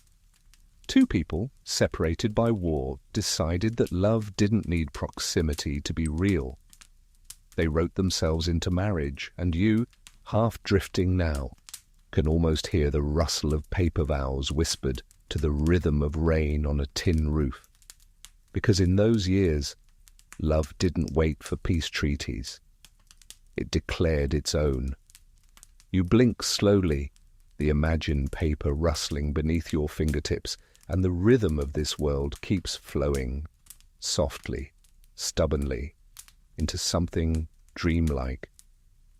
The war hasn't ended yet, but its noise is beginning to fade around the edges. Now the letters, no longer only about fear or survival, have become entire daydreams. They're filled with gardens, children not yet born, and Sunday mornings that haven't happened. This is the age of long-distance daydreams where words built homes before bricks ever could. You picture a kitchen in Kansas, dawnlight touching the curtains. A woman sits with her coffee, reading her husband's latest letter for the 7th time. It says, "When I come back, I'll build you that porch swing we talked about." I can almost hear it creak already. She smiles into the steam of her cup, because she can hear it too, the swing, the laughter, the rustling trees. She folds the letter neatly, not because she's done reading, but because she doesn't want to wear out the paper with her fingertips. Historians still argue whether these imagined futures made soldiers reckless or resilient. But to those who wrote and read them, they weren't fantasies. They were instructions for hope. For many lovers, the letter became a parallel universe. One woman named Clara told a Red Cross interviewer, "I'd sit on the floor and read his letters in order, pretending he was beside me, telling me the story of his day." Her fiancé's letters describe things like the sound of rain hitting tin roofs or the smell of wet boots after patrols. Mundane details, but in her imagination, they became symbols of endurance. "By the time I finished reading," she said, "it was like we'd spent the day together." That's the magic of distance. It forces imagination to become architecture. Some letters drifted into pure poetry. A Marine on Guadalcanal wrote, "Last night I dreamed I was walking beside you again, but you were a light, and I was the shadow trying to keep up." Another wrote, "If I come home, I'll build you a garden. If I don't, plant one anyway. I'd like to think something of me can still grow." You can feel the quiet bravery in those lines, romance that knows it might never see its own ending, yet still chooses to begin. A quirky tidbit, the US War Department once ran a feature titled Letters of Tomorrow in soldiers' magazines, printing anonymous excerpts that described imagined futures. Readers devoured them like serialized love stories. One editor admitted, "We didn't publish them for sentiment, we published them for survival. Hope is a resource too." For some couples, those daydreams grew into shared rituals. He'd end every letter with a single sentence describing something they'd do together after the war. Teach our boy to fish, buy a red radio, take the long way home. She'd reply with her own, "We'll burn the ration books. We'll name the dog Liberty. We'll never eat spam again." Historians still debate whether these small fantasies helped them endure or made the return home harder. But the truth is, people need something to live toward, and for millions of couples, that something was scribbled in blue ink at the bottom of each page. Not all daydreams were romantic. Some were communal. Brothers wrote about owning a garage together. Friends planned to open diners or farms.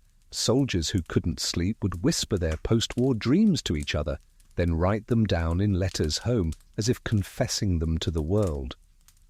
One night in Italy, a soldier named Louis reportedly wrote, "When I come home, I'm going to stand in the grocery store just to hear the quiet hum of refrigerators."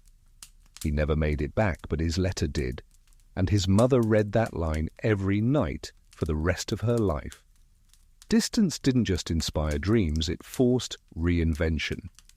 A woman named Ruth, who hadn't written anything since school, began sending her husband serialized stories about a made-up couple named Jack and June. Every week, she mailed a new chapter, always ending on a cliffhanger. When he finally came home, he said, "I didn't just fall in love with Ruth again. I fell in love with her imagination. That's what these letters became, a way to meet someone new inside someone you already knew. A quirky little superstition started spreading during those years. People believed that if you sealed your letter while thinking of your future together, your wish would travel inside the envelope. It sounds silly now, but imagine thousands of envelopes sealed with tiny prayers for survival, for return, for reunion. Each one a time capsule of optimism, disguised as stationery. You lean back, and the picture shifts again. A soldier sits beneath a tree at dusk reading a letter. Around him the world smells of gunpowder and pine sap.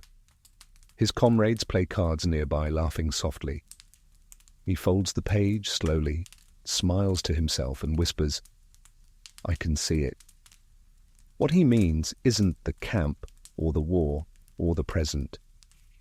He's seeing the home he's built inside his mind, a little house maybe, with light in the windows and a voice calling his name from the kitchen. That's where he lives now, even as the ground shakes beneath him. Historians still argue how those imagined futures shaped the post-war world. Did they make people stronger? Or did they build expectations no reality could match? Probably both.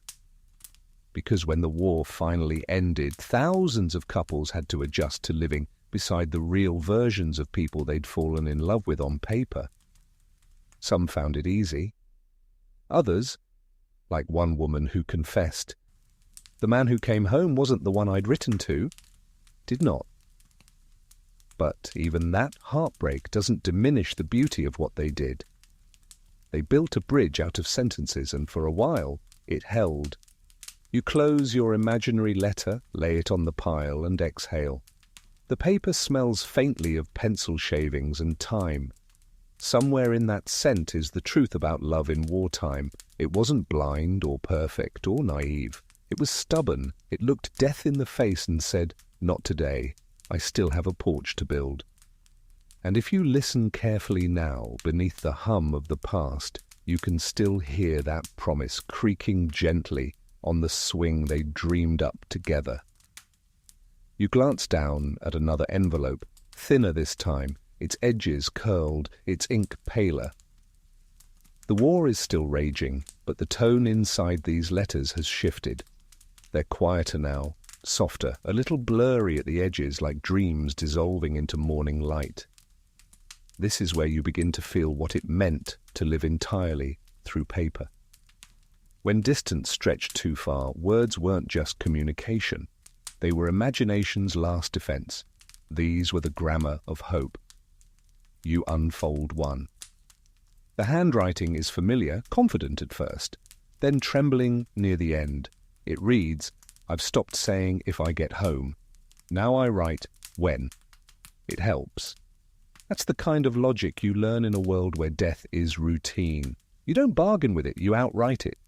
Language itself began to evolve during the war, reshaped by the need to survive emotionally. People edited out fear and replaced it with faith, line by line. Historians still argue whether this new style of letter writing changed the way English was spoken afterward. Some linguists believe it did, that the war made everyday language warmer, humbler, more direct. Before the 1940s, letters were stiff and formal. "My dearest, I trust this finds you well." By 1943, they sounded more like conversation. "Hope you're still stealing extra sugar for your coffee." That casual tone, born in desperation, became permanent. The war didn't just move armies, it moved punctuation. You imagine a woman sitting under a flickering lamp, her pen moving across paper with the rhythm of breathing. She writes, "I washed your sweater again today, though it doesn't smell like you anymore. It just smells like soap." Her language is plain, but her heart isn't. Those sentences aren't poetry, they're survival.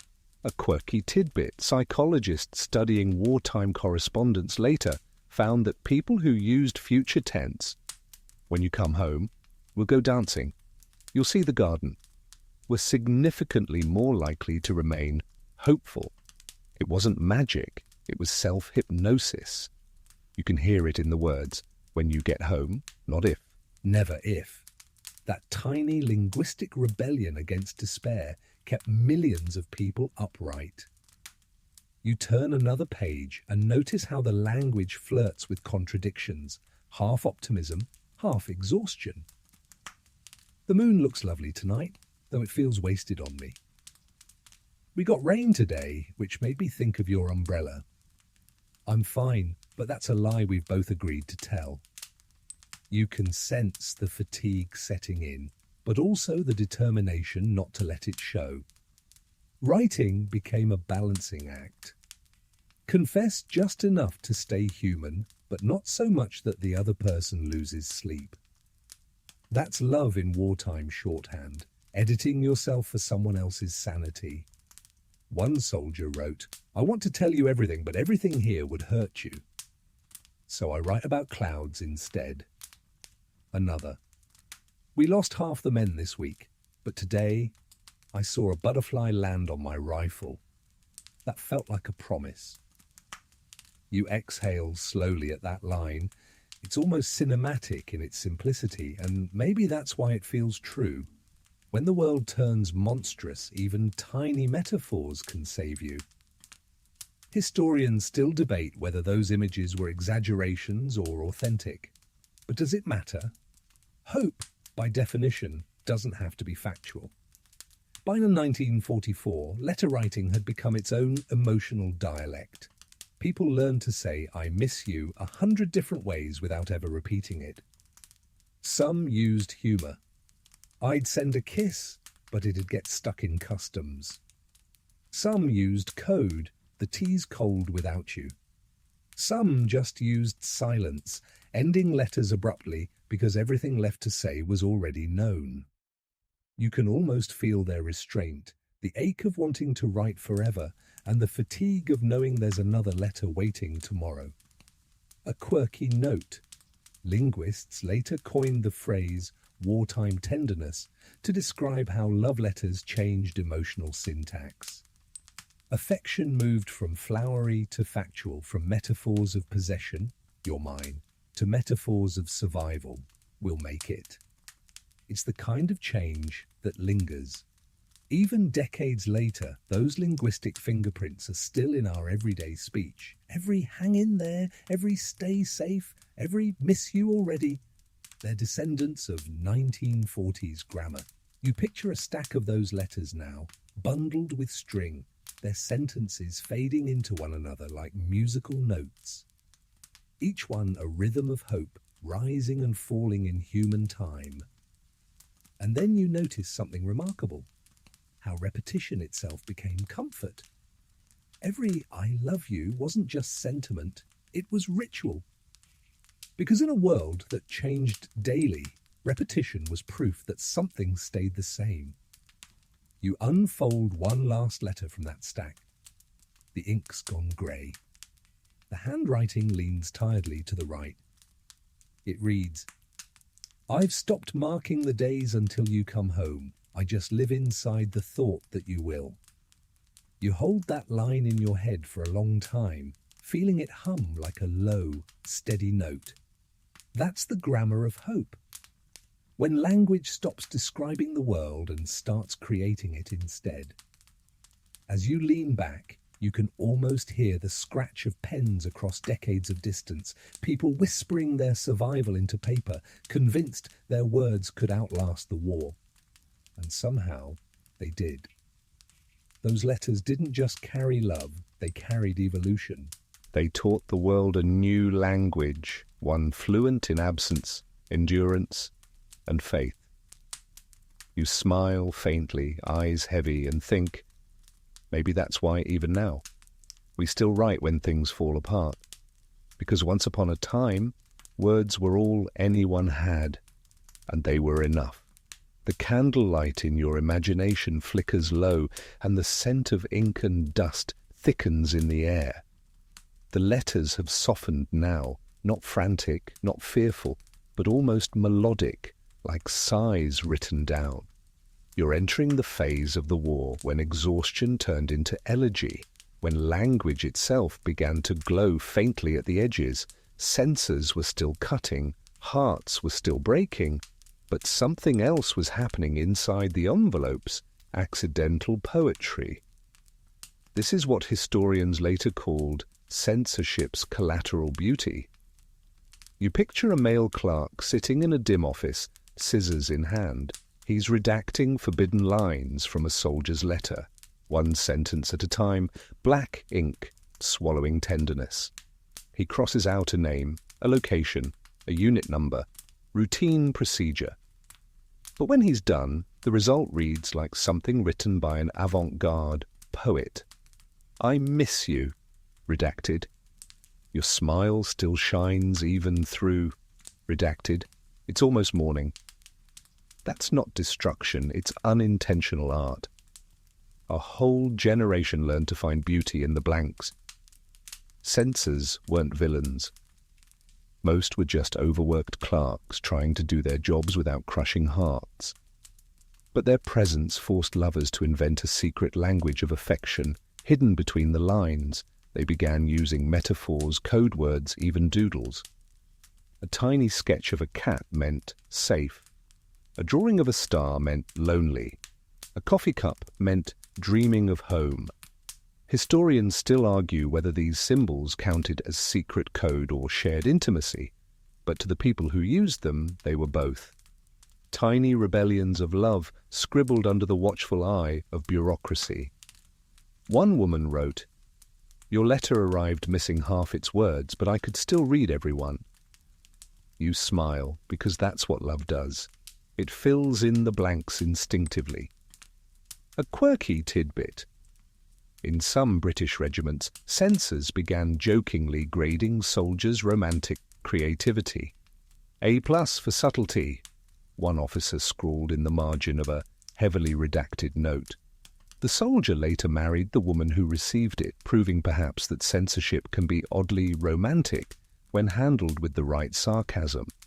As the war dragged on, that redacted poetry spread beyond love letters. Even official memos took on a strange lyricism. One historian found a military telegram reading, "Received supplies, morale low, sky beautiful." He called it accidental haiku. You can't help but laugh softly, because of course people were writing haikus without realizing it. When you strip away the unnecessary, what's left behind is the soul of the sentence. You lean closer now, imagining a woman reading a censored letter at her kitchen table.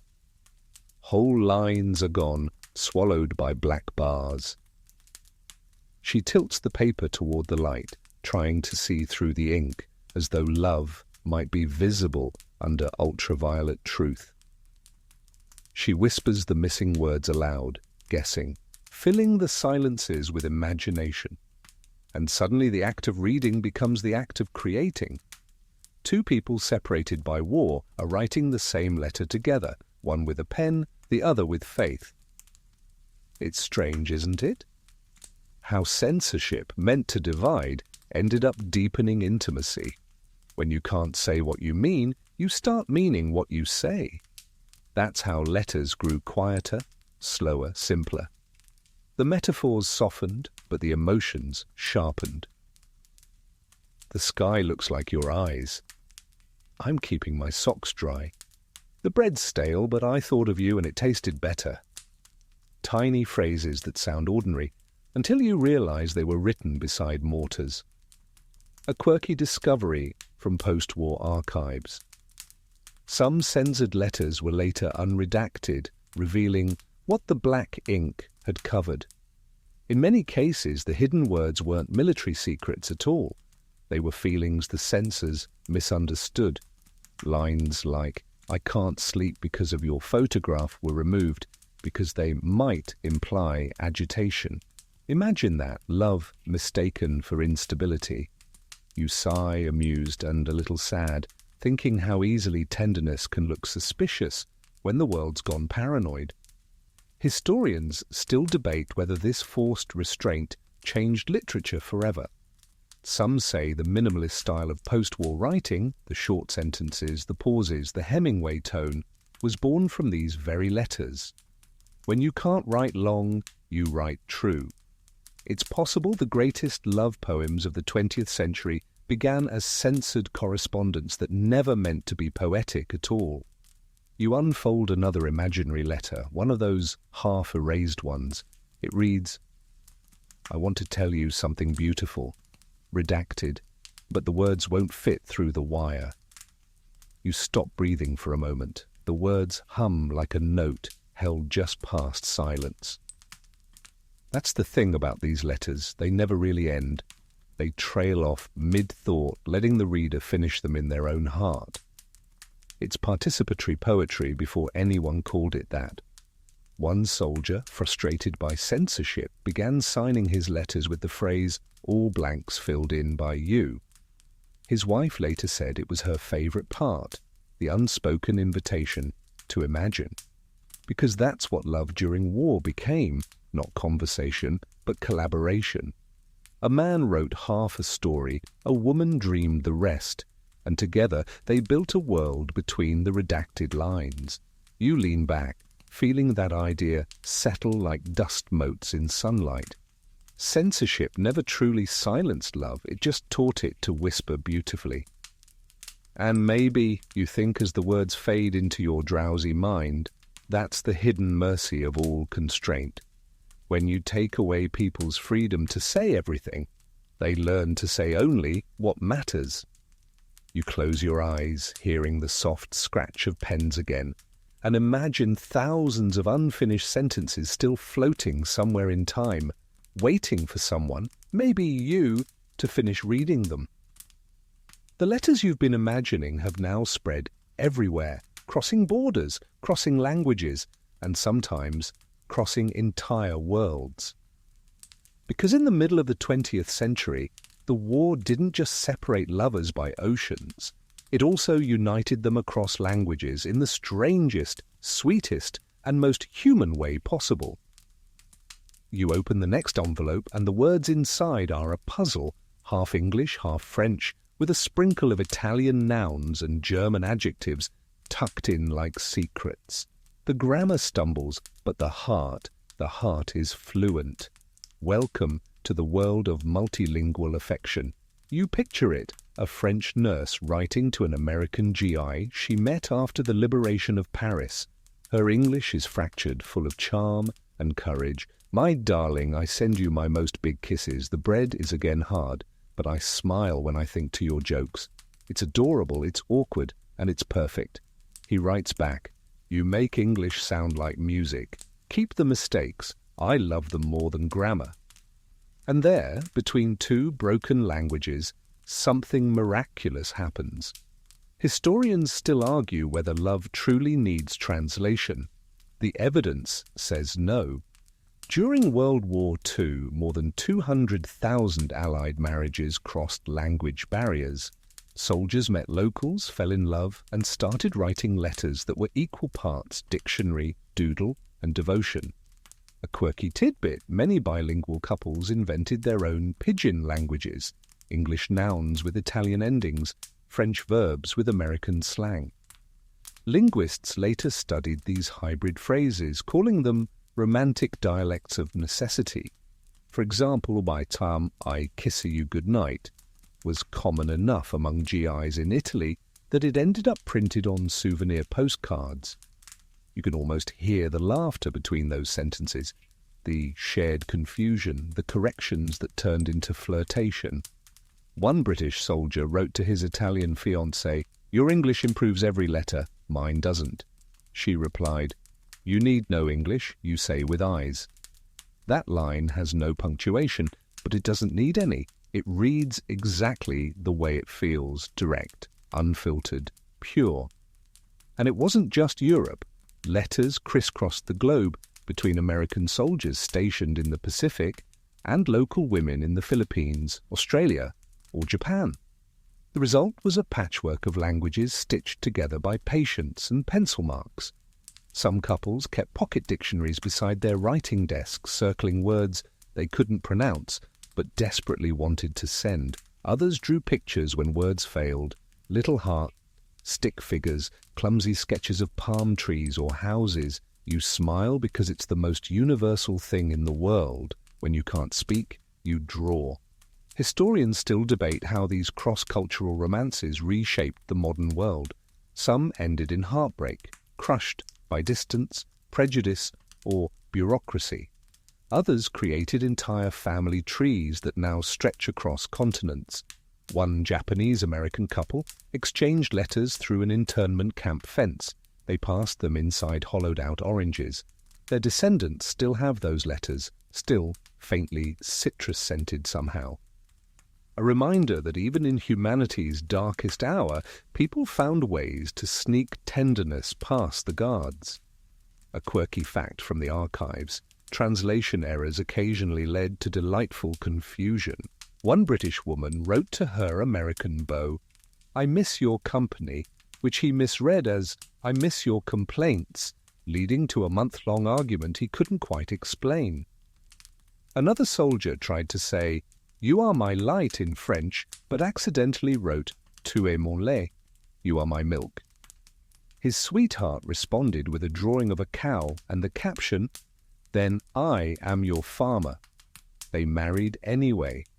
You imagine the sheer effort behind every sentence of those letters, the slow look-up of words, the scribbled translations in margins, the rewrites when meaning slipped away.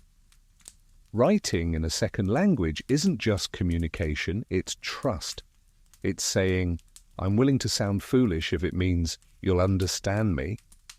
That's intimacy at its purest. One soldier described his first bilingual love letter as a duet between hearts and dictionaries. Another said, "She didn't speak English, I didn't speak French, but our commas kissed." That's not just romantic, it's cosmic. It's proof that affection rewires the brain faster than grammar ever could. Still, not every translation worked. Misunderstandings caused tears and comedy in equal measure. A Polish nurse thought her British sweetheart had broken up with her when he wrote, "I'm leaving you now for a while." He meant leaving for leave, military slang for taking a break. It took 3 frantic letters to fix the mistake. When they finally met again, she told him, "Next time you say holiday, yes." He laughed. "Next time I bring dictionary first." Historians still discuss whether these cross-language love letters did more for cultural empathy than diplomacy ever could. You think about it and realize letters succeed where treaties fail because they begin with vulnerability, not pride. Each accent, each misspelling was an offering. Here, take this version of me that's trying its best. And when 2 people accept that offering, they build something stronger than translation, something closer to music. You tilt your head, listening to that imagined harmony now, sentences stitched together with courage, laughter bubbling through misunderstanding. One might write, "Your words are small but warm." The other replies, "Yours are wrong but perfect." You can almost hear the gentle rhythm of a language no linguist could ever classify, a language that doesn't live in dictionaries but in the spaces between sentences. A quirky story: an American soldier wrote his Italian wife-to-be a farewell letter in phonetic Italian before boarding a ship home. She kept it her whole life, even though the words barely made sense. When she was asked why, she said, "Because it was him, spelled in his way." That might be the truest definition of love ever written. You look down at the next imaginary page, this one filled with 2 kinds of handwriting, hers looping, his blocky, and realize you're looking at more than a letter. It's a handshake between languages, between worlds. And though the words wobble and misfire, the meaning lands perfectly clear. Ti amo, I love you. Same thing. You close the envelope slowly, smiling at how imperfect people can be and how beautiful that imperfection becomes when shared. Because if the war taught anything, it's that you don't need the right words to speak love. You just need the courage to keep writing them anyway. The letters are changing again. The war's final chapters are being written, not by generals or journalists, but by ordinary people trying to fit an entire universe into an envelope. You pick up another letter, and this one is heavier, not because of the paper, but because of what it carries. It begins with the simplest, saddest word. If you're reading this, I didn't make it. This is the hidden world of letters that never arrived. You close your eyes and the image forms. Thousands of canvas mailbags sitting in ship holds, railway cars, airfields and basements. Inside them, millions of folded pages written by men who wouldn't live to see their own words delivered. Some were intercepted, some were lost to fire or water, others slept in forgotten depots for decades. And yet somehow the emotion inside them never decayed. Historians still argue whether the lost letters of World War II form a separate literature, a ghost archive, full of voices preserved by chance. But to read them is to understand something almost mystical. Words can outlive their senders. There's one such letter you can imagine clearly. It's dated December 1944. The paper is thin, the handwriting steady. It reads, "My love, by the time this reaches you, it may be spring. If it's not, keep it until it is. I'll be in the garden with you when the flowers return, even if you can't see me." The letter never reached her. The transport plane carrying it was shot down over the channel. Decades later, a fisherman found a waterproof pouch tangled in his net. Inside, still legible, was that sentence. He gave it to a museum. The curator refused to display it. "Some letters," she said, "aren't meant for glass cases." You nod at that, quietly agreeing. Others were less poetic, but just as devastating. A British officer's letter found after the war began, "Don't worry about me, I'm too stubborn to die." The date? One day before his unit was overrun. There's a cruel tenderness in that, isn't there? The way hope lingers one sentence past reality. Not all lost letters were tragedies. Some simply wandered, like ghosts with good timing. A quirky tidbit. In 2005, a World War II letter finally arrived in Pennsylvania, 60 years late. The postmark read 1944. The envelope had been wedged behind a sorting machine and rediscovered during renovations. Inside, a soldier wrote to his sister about his first taste of pineapple in the South Pacific. The sister, now 83, opened it and laughed through tears. "He always did take his time," she said. You can almost picture the postman who delivered that letter, bewildered, holding something older than himself. Imagine carrying a time capsule disguised as mail. The handwriting trembling, the paper yellow, but the emotion still fresh enough to sting. And some letters didn't just get delayed, they crossed generations. Archivists found one addressed only to "my baby boy." The sender, a young father in uniform, had written it for his son before shipping out. He didn't return. Decades later, that baby boy, now in his 70s, opened it for the first time. Inside were 6 pages of advice, humour, and love. The final line read, "Don't worry if I don't come back. Half of me already lives in you." When asked what he felt, the son said it was like hearing his voice from the other side of history. You let that sentence echo, because that's exactly what these letters are. Voices on the other side of history. They break the rules of time. They prove that communication isn't bound by delivery dates or even death. Once something's written with love, it doesn't stop moving, it just takes the long way home. There's even an odd, almost supernatural folklore around them. In some towns, families believed that if a lost letter reappeared after decades, it was a blessing, a sign the writer's spirit had finally found peace. In others, people refused to open them, afraid of disturbing the past. They'd bury them under trees or slip them between family Bibles, letting them rest unopened. Historians still debate whether those rituals were superstition or reverence. But you can feel the logic, can't you? Some words aren't meant to be consumed. They're meant to be guarded. A quirky story from France. A farmer renovating his barn found a metal box hidden in the rafters. Inside, 57 letters from Allied soldiers, all stamped undeliverable. He handed them to a local historian who spent months tracing their families. When the first letter was finally returned to its rightful owner's granddaughter, she opened it and whispered, "He sounds alive."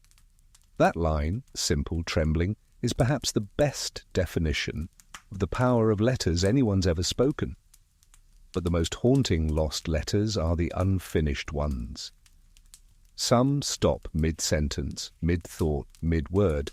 A private wrote, "Tell Mum not to," and then the pen line trails off. Another wrote, "I hear something funny, I think," and then nothing. You stare at those fragments and realize that the blank space after them isn't emptiness, it's eternity. You lean back, letting the image of those scattered letters fill your mind, tucked in lockers, buried in mud, sealed in walls, forgotten, but somehow faithful. Each one is proof of something miraculous, that love, once written, doesn't vanish. It just keeps traveling until someone, someday, is ready to receive it. And maybe that's what all of this has been leading to. Every envelope, every smudge, every delayed word, together they whisper the same quiet truth. We write, not to be answered, but to be remembered. The war scattered bodies and borders, but paper outlived it all. Even now, in archives and attics, those ghost letters still breathe faintly, waiting for someone to listen. You lean forward, eyes heavy, as if you can almost hear them, thousands of soft voices murmuring across time, unfinished but unforgotten. I'm still here. I still love you. I never stopped writing. You take a deep breath. The scent of paper and dust lingers in your imagination like candles smoke after a vigil. The letters are no longer just romantic, they're widening now, growing communal, because not all love in wartime was between sweethearts. Some letters weren't scented with perfume or sealed with lipstick. They were smudged with flour, baby formula, and coal dust. They came from mothers, fathers, sisters, sons, the home front diaries that reminded soldiers what they were fighting to return to. You picture one of them now, a mother in Ohio, her apron still dusted with flour, sitting at her kitchen table with a cup of coffee gone cold. The radio hums softly in the background, Glenn Miller maybe, or some government broadcast. She takes out a sheet of paper, squares her shoulders, and writes to her boy overseas. I made your favorite pie tonight. It didn't taste the same without you stealing the first slice. She pauses, pen hovering, then adds, Don't worry about us, dear. We're proud. We're fine. We love you. She doesn't mention the rationing, or how the pipes froze last week, or how the neighbour's boy didn't come home. Because that's what mothers did. Edited their pain to keep hope alive. Historians still argue whether the home front letters were more honest than the soldiers' ones. Some say yes, they weren't censored, so the truth seeped through. Others say no, because mothers censored themselves.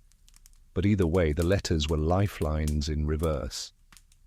They didn't travel toward danger. They travelled into it, carrying warmth like contraband. A quirky tidbit, the US Army once conducted a study that found soldiers who received mail from their families at least twice a month had 40% lower rates of anxiety. The researchers called it the correspondence effect. One officer joked, "Forget ammunition, send more airmail." You can almost hear him laugh as he says it, not realizing how right he is. Children wrote too, their words pure and chaotic in equal measure. Dear Daddy, I fed your dog. He misses you. I got an A in spelling, but only because we spelled tank. One little girl wrote, I hope you're winning. Mommy says you're very brave. I think you're braver than Superman, but not as tall. You smile at that, imagining the soldier reading it, half laughing, half crying, tucking the note into his breast pocket for luck. Historians still find those children's letters tucked inside military journals and supply boxes, their crayon drawings faded but intact, stick figures with big smiles and planes that look like butterflies. Wives wrote differently. Their tone was steadier, often more practical. The sink leaks again. Your brother borrowed the car. I fixed the roof myself this time. Don't you dare be impressed. The humour was deliberate, like armour against worry. One wife famously sent her husband a letter that began, "Your absence has improved my handwriting, but ruined the garden." He replied, "Tell the garden I'll negotiate peace when I return." That's how love worked across oceans, with wit, not melodrama. And then there were fathers, some too proud to say, "I love you," so they wrote around it instead. "Keep your head low, your mother worries." "I don't, but she says I should." One man ended every letter with, "Oh, don't be a fool." His son later said that was his way of saying he cared. A quirky discovery. One soldier carried a folded grocery receipt signed by his father with a note that said, "Proud of you. Don't lose this or I'll know you're careless." The paper was still in his wallet when he was found years later. Letters weren't always gentle. Some brought guilt. Some reminded soldiers that the world they'd left behind was still spinning without them. A man might read, "Your little brother's taller than you now," or "We sold the car, you'll have to walk when you're back." Those details hit harder than any bullet. Not because they were cruel, but because they proved how time moved on. Historians still debate whether that knowledge motivated or haunted soldiers. You suspect it did both. But for every heartbreak, there was healing.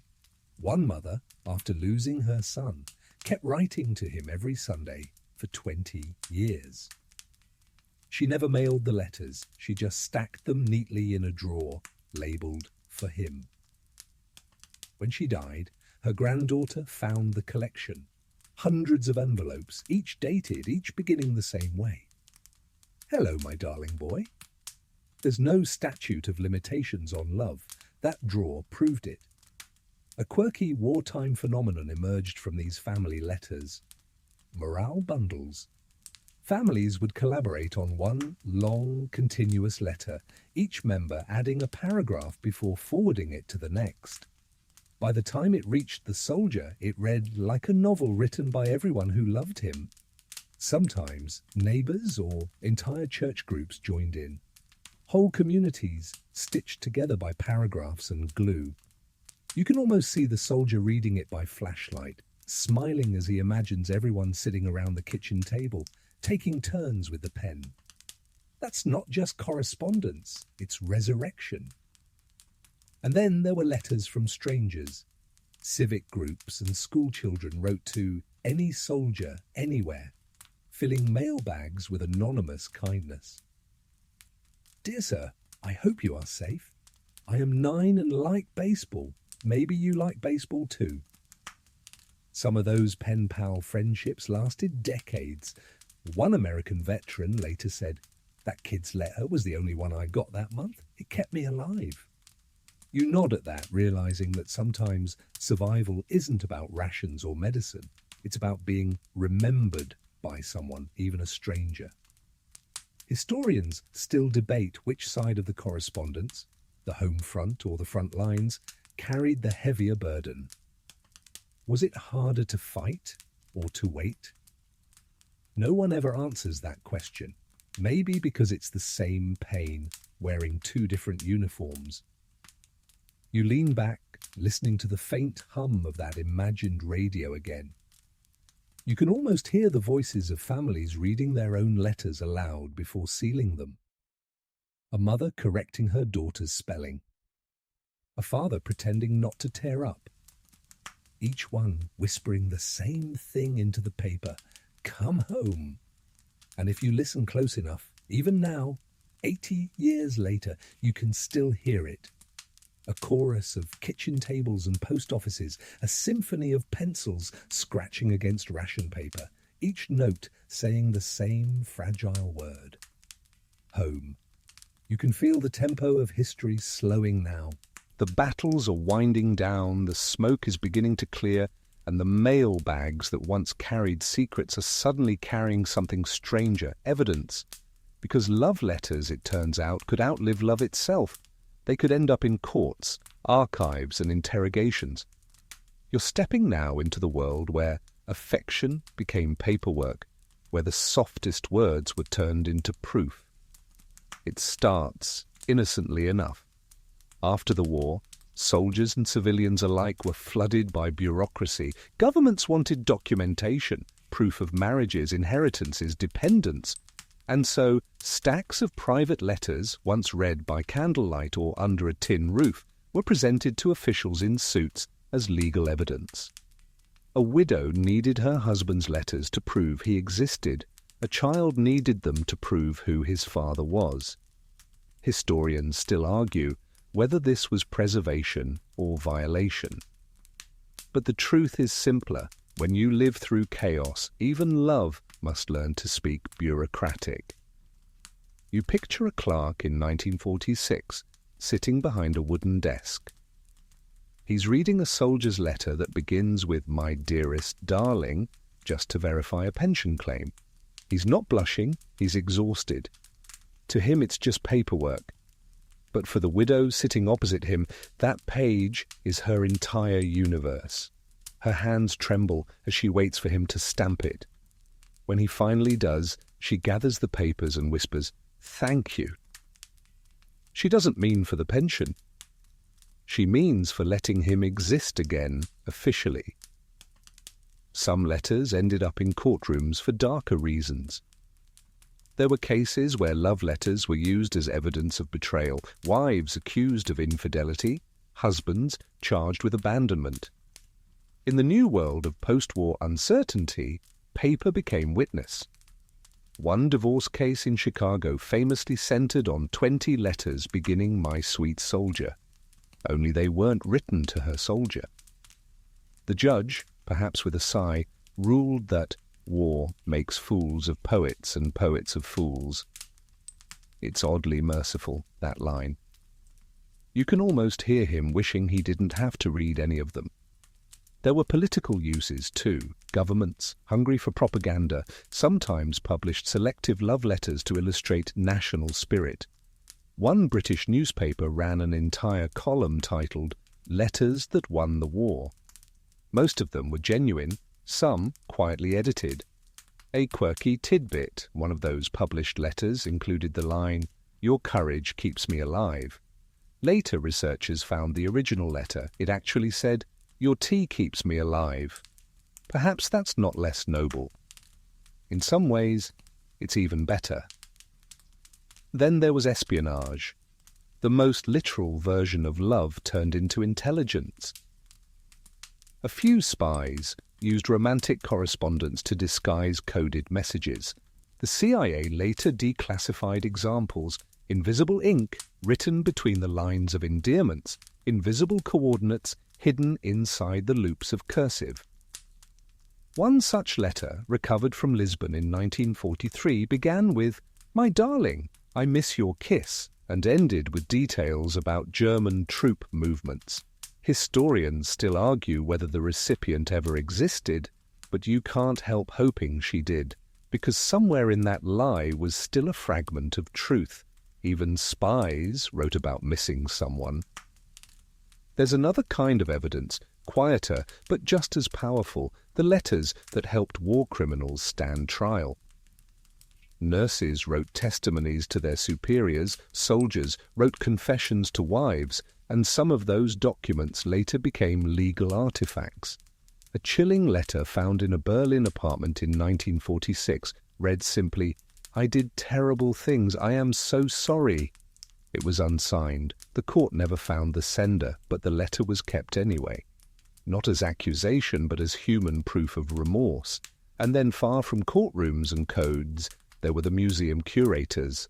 Archivists began collecting letters for historical preservation. They sorted them by theme: romance, resilience, grief. Some families donated willingly, others refused, saying the words were too intimate to be boxed and labelled. A curator in London once said, "Tariq, the hardest part of this job is that every exhibit we open was once someone's heartbeat." You think about that for a long moment. A quirky case. In 1982, a man discovered his parents' wartime correspondence hidden inside a wall during renovation. Hundreds of letters, bundled in string. The father had died young. The mother had never mentioned them. When the son read the first one, he realized they weren't just love letters. They were arguments, reconciliations, apologies. It was like overhearing my parents fall in love, fight, and forgive each other all over again, he said. He donated half to a museum and kept the rest. Some stories belong to the world, some don't. Historians still debate whether we should even read these letters today. Are we preserving memory or invading privacy? But maybe that's the wrong question. Maybe letters were never about secrecy to begin with. Maybe writing is always an act of faith that someone, someday, will listen. Even if it's not the person you intended, you glance again at that desk in your mind, the stack of paper stamped, received, processed, archived. The ink that once trembled with emotion is now filed under reference numbers. It should feel tragic. But somehow it doesn't, because each stamp, each record, each catalogued page means that love, in all its messy human forms, mattered enough to count. There's one last image before you close this section. A quiet museum gallery, dimly lit. Behind glass, an open letter rests on velvet. The handwriting is faded, looping. The placard reads, "Letter from a private to his wife, Normandy, 1944. Visitors pass, reading silently.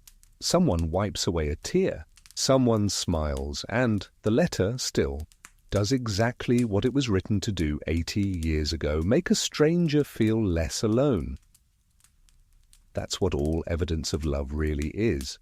Proof that we were here, and that we reached out. You exhale, realizing how far these letters have traveled, from whispered secrets to courtroom evidence to museum relics. And yet through all their transformations, they've never stopped being the same thing. Paper holding breath, ink holding heartbeat. The war ends quietly in your mind, not with parades or gunfire, but with a soft rustling of envelopes finally sealed for the last time. The letters begin to slow, like a river easing into still water. You can almost hear the sigh of relief echoing through mailrooms, train stations, and kitchens around the world. For years, the written word had been a lifeline. Now it becomes something else entirely, a bridge between the chaos that was and the peace that's still learning how to breathe. This is the age of homecoming letters. You picture it. A soldier on a crowded ship, sitting on the deck with a pen between his fingers and the sea rolling beneath him. He's not writing about battle anymore. He's writing about return. I don't know what to say when I see you. Maybe I won't say anything. Maybe I'll just stand there and let the silence do the talking. It's honest, hesitant, and beautiful. Historians still argue whether people wrote more truthfully after the war or simply more quietly. The evidence, these post-war letters, suggests both. The soldiers wrote about small things now, the taste of coffee after years of powdered rations, the shock of sleeping in clean sheets, the sound of children laughing on the streets. One letter reads, "It's strange to hear church bells again. Out there, the only bells were mortars." Another, "I walked past a bakery today. The smell made me cry." You linger on that last line because it says everything about what it means to come home. Not joy exactly, but re-entry. For those waiting at home, the letters carried a new kind of anxiety. Wives and mothers wrote cautiously, unsure of who was returning to them. "I hope you still like the same kind of tea. I've kept the porch light on every night, but the bulb's grown dim. They were small sentences, but heavy with meaning. Love wasn't something you slipped back into easily. It had to be relearned, word by word. A quirky tidbit: postal clerks in New York and London reported a spike in return-to-sender mail immediately after the war. Many soldiers' addresses no longer existed. They'd been reassigned, discharged, or lost in the shuffle of demobilization. Thousands of letters meant for joyous reunions ended up wandering back to the senders like ghosts refusing to move on. Some envelopes carried faint fingerprints in dirt, as though handled by someone halfway home. You imagine one such letter, bouncing between post offices, never quite finding its way. The handwriting fades, the glue weakens. Years later, it ends up in a shoebox at a flea market. Someone opens it, reads, "I'll be home by Christmas. Save me a piece of the pie." No name, no date, just a sentence still waiting for an answer. And you think, maybe it got one, just not in time. Those who did make it home wrote differently now. Gone were the sweeping declarations. Instead came simple updates. The train was late. The house smells the same. I still can't sleep without the sound of rain. It's funny how, after surviving years of chaos, people learn to measure peace in small sentences. Historians still debate whether that simplicity came from gratitude or trauma. But reading those letters, you feel both twined together, inseparable. There's a story about a woman named Margaret who received her husband's final letter a week after he came home. It had been delayed somewhere in transit. She read it aloud to him at the kitchen table. It ended with, "If I make it home, I'll never complain about anything again." He laughed, then said, "I guess I already broke that promise." She kissed him anyway. That's what survival sounds like. Humor, sneaking back into sentences that once held only prayer. A quirky discovery: stationery companies saw record profits in 1946 and 47, not because people kept writing long love letters, but because they wrote thank yous, millions of them. Thank yous to strangers who'd shared rations, to neighbors who'd mended fences, to widows who'd baked bread for returning troops. It was as though the world tried to apologize to itself in ink. Some even wrote letters to the dead. Cemeteries in Europe received mail addressed simply to "my husband" or "my brother." Caretakers kept them in small boxes rather than throw them away. That's grief, doing what grief always does, writing to someone who can't write back. You picture a widow sitting on her porch in 1946, pen in hand. The night air smells of lilacs. She writes to her husband even though she knows he'll never answer. "The stars are bright tonight. You'd have liked them. I planted marigolds by the steps. They bloomed early this year." She signs her name, folds the page, and tucks it inside the pocket of his old coat hanging by the door. No postage required, the letters already home. For couples reunited, letters changed shape again. They became diaries, something to reread together, proof of endurance. One man said, "We burned our letters on our first night home, not out of anger, but because we didn't need them anymore." Another couple kept theirs in a box labeled "Evidence of Miracles." That box still sits in a museum today, the pages yellowed, but the handwriting's still alive, each loop and flourish like breath caught in amber. Historians still argue which was harder, writing during war or after it. During war, you wrote to keep love alive. After war, you wrote to remind yourself it had survived. Both are kinds of courage. You look around your imagination one last time. The ships docking, the mailbags emptying, the postman handing over bundles of reunion. You can almost hear the paper sighing with relief, the last of the ink drying as if even words need rest. And then, one final sentence from a returning soldier echoes through the quiet. "The war taught me how to write. Peace taught me when to stop." You smile faintly at that, closing your imaginary letter pile. Because yes, at some point, even love learns to fold itself neatly, seal the envelope, and let silence finish the story. The mailroom doors close. The world exhales, and in that hush, you can almost hear the final rustle of 1,000,000 envelopes finding their way home. Peace settles awkwardly. It doesn't glide in like a melody. It stumbles, heavy with memory, dragging the weight of everything that had to be lost first. You can feel it now, the world in recovery, but the letters refusing to stop, because even after the parades, after the uniforms were hung in closets and ration books thrown away, people kept writing. They couldn't help it. Writing had become their second heartbeat.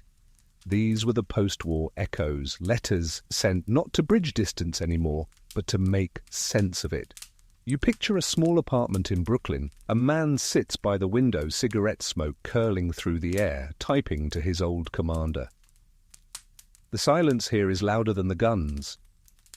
That one line appears in dozens of post-war letters, copied almost verbatim in diaries and memoirs.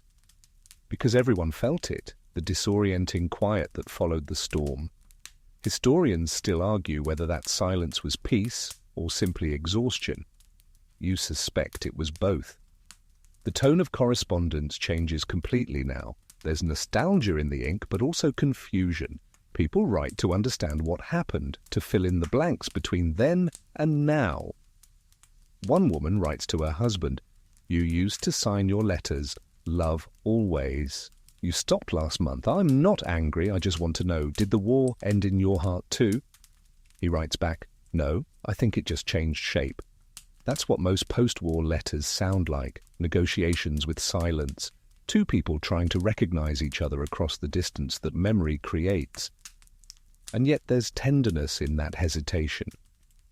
Couples relearned each other through mail again, even while living in the same house. Notes on the kitchen counter replaced airmail envelopes, but the tone was identical. Affectionate, practical, fragile. "Don't forget your lunch."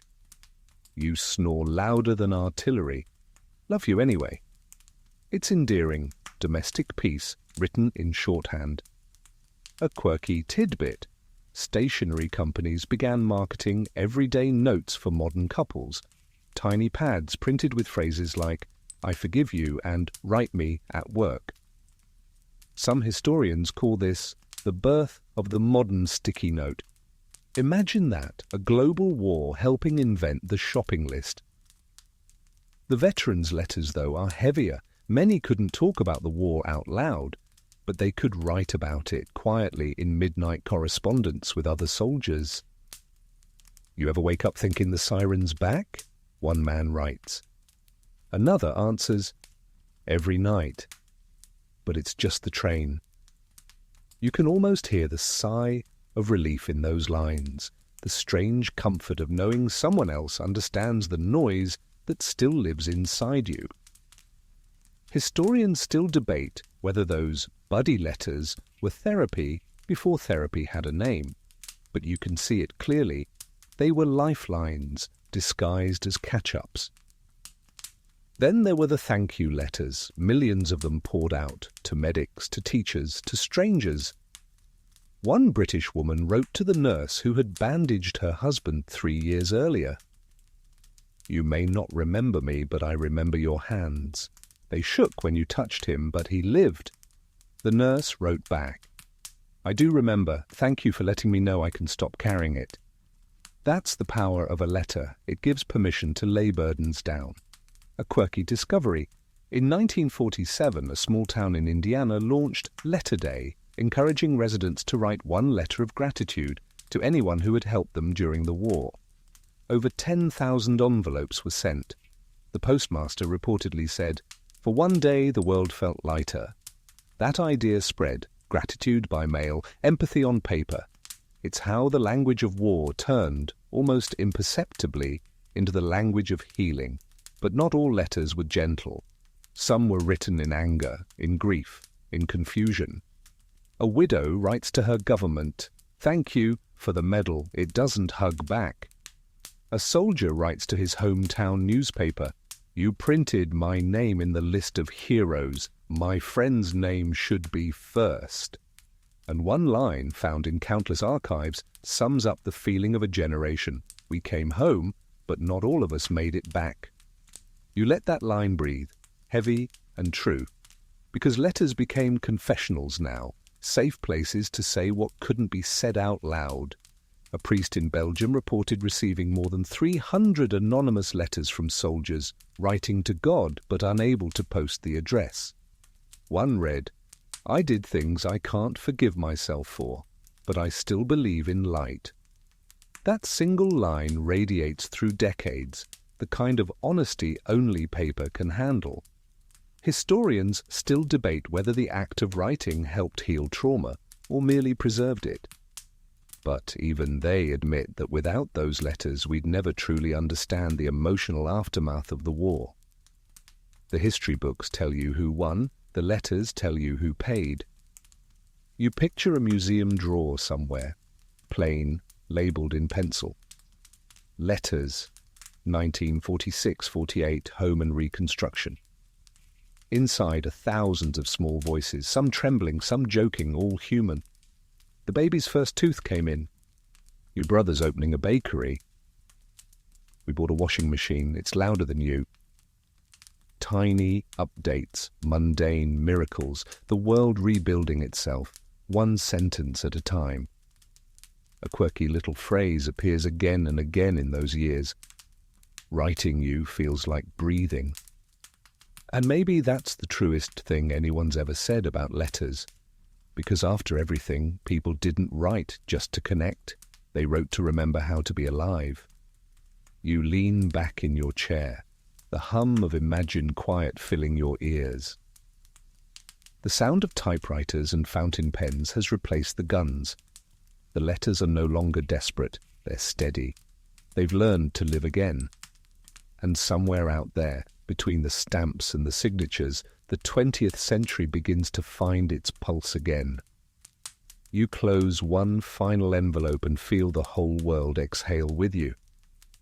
Dear whoever's left, you think. We made it home. You can feel the world breathing again, but it's not the same breath it took before the war. It's slower now, deeper, aware of the fragility in every inhale. The letters, too, begin to change tone.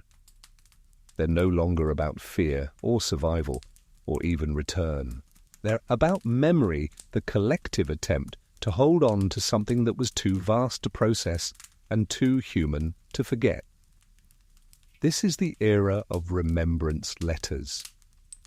You picture a woman sitting at a tidy kitchen table in 1950, her hair pinned perfectly, her hands rough from work. She writes to a man who isn't there, not because she expects a reply, but because she's not ready to stop writing.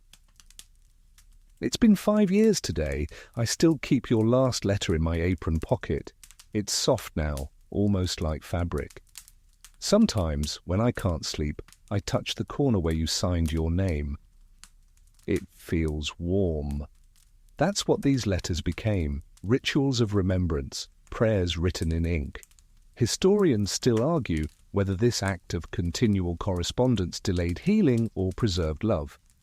But every word you read feels like both, a wound and a bandage, written on the same page. A quirky tidbit: postal workers in several European cities created lost recipient departments specifically to collect and store letters addressed to soldiers who had died. Families could request to see them once a year. The practice quietly continued into the 1960s. In Paris, one clerk nicknamed the archive Le Cimetière des Lettres, the cemetery of letters. He said, "They never decay, only the handwriting fades." You think about that for a long time, how ink outlasts skin and paper becomes the most patient mourner of all. Some people wrote letters not to loved ones, but to time itself. A man in London mailed a letter to his future self. If you're reading this, I hope the world finally learned. It was delivered 30 years later to his widow. She opened it, smiled, and said softly, "He was always an optimist." Even children joined in this new correspondence of remembrance. A little boy in Poland wrote to his grandfather he'd never met. "Mum says you were brave. I think you'd like my dog." He folded the letter and placed it under a tree. When the wind carried it away, he said, "He got it." Historians still debate whether such rituals were encouraged by adults or invented by children themselves. Either way, they worked. The letter, that most human of artifacts, became the bridge between what was and what would never be again. And then came the anniversaries, the 1st, the 5th, the 10th. Every milestone triggered another wave of letters. Newspapers published open notes from veterans to fallen friends.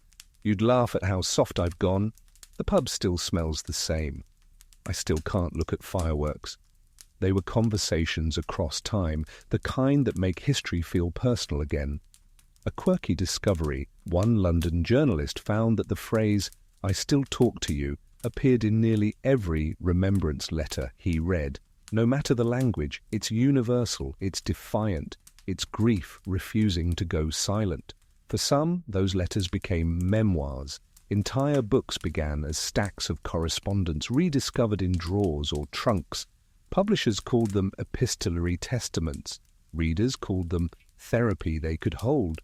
One of the most famous collections came from an Italian couple who had written to each other for 7 years before he was killed. She published their letters in 1952 with a dedication that read, "He never stopped writing. I just caught the echoes." You can almost hear that sentiment echo now, as softly as a page turning in an empty room. But not all remembrance was solemn. Some letters were playful, ghostly, inside jokes shared with the departed. A widower in Chicago mailed a letter every year on his wedding anniversary. The return address always read, "Still waiting for your dance." After his death, his granddaughter continued the tradition, writing back, "You'll have to teach me the steps when we meet." You smile at that. Grief has a sense of humour too. It's how the heart keeps its dignity. Historians still debate how long this culture of letter-writing grief lasted before modern life pulled people back into silence. But you know deep down that some never stopped. Even now, postal workers still deliver envelopes addressed to heaven or to "my love wherever you are." Most of them end up in sorting rooms, stacked neatly, unopened. But for a few minutes each day, someone handles them, feels their weight, and knows that love still travels. That's a kind of immortality no religion can patent. And something else happened in those years. Those remembrance letters began to change tone.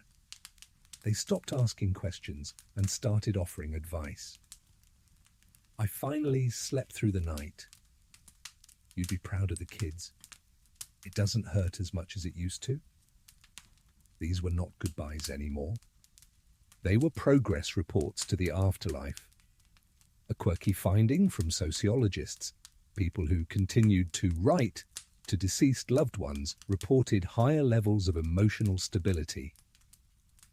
The act of addressing someone, even a ghost, kept their grief organized, their memories intact. Writing didn't stop pain. It gave it an address. You imagine one final letter on that kitchen table again, dated July 1953. It says, "I don't cry as much now, but I still write. You taught me how to survive with a pen, and I guess I never unlearned it." The woman folds it, kisses the paper once, and slips it into the drawer beside the first letter he ever sent her. Dozens of pages between them, spanning years and wars, all resting quietly together. And as you sit there, imagining the faint smell of ink and the weight of silence, you realize the war ended, but the writing never did. Because when you lose the person you wrote for, you start writing for the memory instead. And sometimes that's enough. The kitchen table fades, the years roll forward, and suddenly it's the 1950s. The world is rebuilding faster than it can remember. Steel replaces soot, television hums in living rooms, and typewriters click in new offices. But somewhere, tucked in drawers and attics, the letters still breathe quietly, paper ghosts in a modern world that's beginning to forget how to write. This is the age when love starts going electric. You can almost hear it, the shift in sound. The tap of fountain pens gives way to the clack of typewriter keys. The tone sharpens, sentences tighten, and for the first time, emotion becomes something you can edit. A typed love letter was efficient, legible, clean, and completely impersonal, some said. Historians still argue whether the typewriter killed romance or just modernized it. But one thing's certain, the post-war generation needed to speak faster, lighter, less like poets, and more like survivors who'd already said everything once before. You picture a young man in 1952 sitting at his desk in a small apartment, sleeves rolled up, cigarette smoke coiling around the lamp. He's typing to his wife, who's gone to visit her parents for the summer. The nights are long without your noise, the bed looks huge. I even miss the way you steal the blankets. He pauses, hits backspace 3 times, deletes huge, replaces it with cold. That's the new intimacy, revision. Love now comes with carbon copies.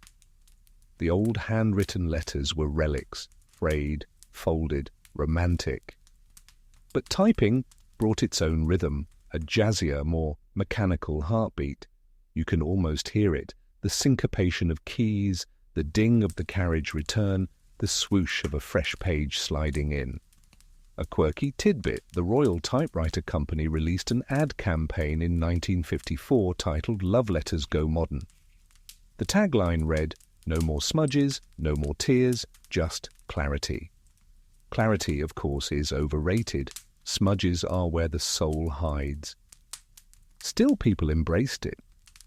The typewriter was fast, reliable, modern, everything love wasn't. A secretary could type her fiancé's letter during her lunch break. A husband could send a perfect paragraph before work. And suddenly correspondence wasn't just for soldiers or poets. It became domestic again, ordinary, almost casual. "Just checking in," they'd write. "Don't forget to water the plants." "Love you. See you Friday." Small talk, printed neatly, mailed quickly. The world had learned to abbreviate affection, but some resisted. A woman named Eleanor in Boston wrote to a newspaper column complaining that her husband had stopped handwriting letters after buying a typewriter. "I miss his spelling mistakes," she said. "They were part of his charm." Her letter struck a chord.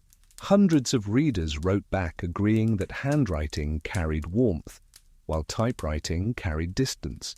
Historians still debate whether that nostalgia was for romance itself or for a slower pace of living. You suspect both. A quirky discovery. One couple in Ohio compromised by writing half their letters by hand and half on the typewriter. He'd type the main body, she'd handwrite the postscript. Their last letter before their 50th anniversary ends with her familiar scrawl. Typed words may reach faster, but ink still touches deeper. You can almost see that last line in looping cursive, stubbornly refusing to modernize. Something else was changing too, the tone of letters. During the war, words had been lifelines, now they were leisure. Magazines printed features titled "How to Write a Romantic Letter He'll Never Forget," or "Modern Love Needs Modern Words." Advice columns encouraged brevity, wit, and even flirtation by postcard. Yes, postcards. Tiny rectangles of pre-printed cheeriness, where once there had been pages of yearning. "Wish you were here?" "Paris is beautiful, almost as much as you." Historians call this the miniaturization of intimacy. You call it efficiency at the cost of ache. Still, not everything was lost. In some ways, people were freer. Women, newly independent after years in the workforce, began writing more openly, less coyly. I don't miss you yet, but I will. I love you, but I also love quiet mornings alone. That kind of honesty would have been scandalous in the 1930s, but post-war letters were bolder, more equal. Love had learned to speak plainly. You imagine a man reading one such letter, smiling at the bluntness, feeling both challenged and enchanted. For the first time, correspondence wasn't about distance. It was about dialogue.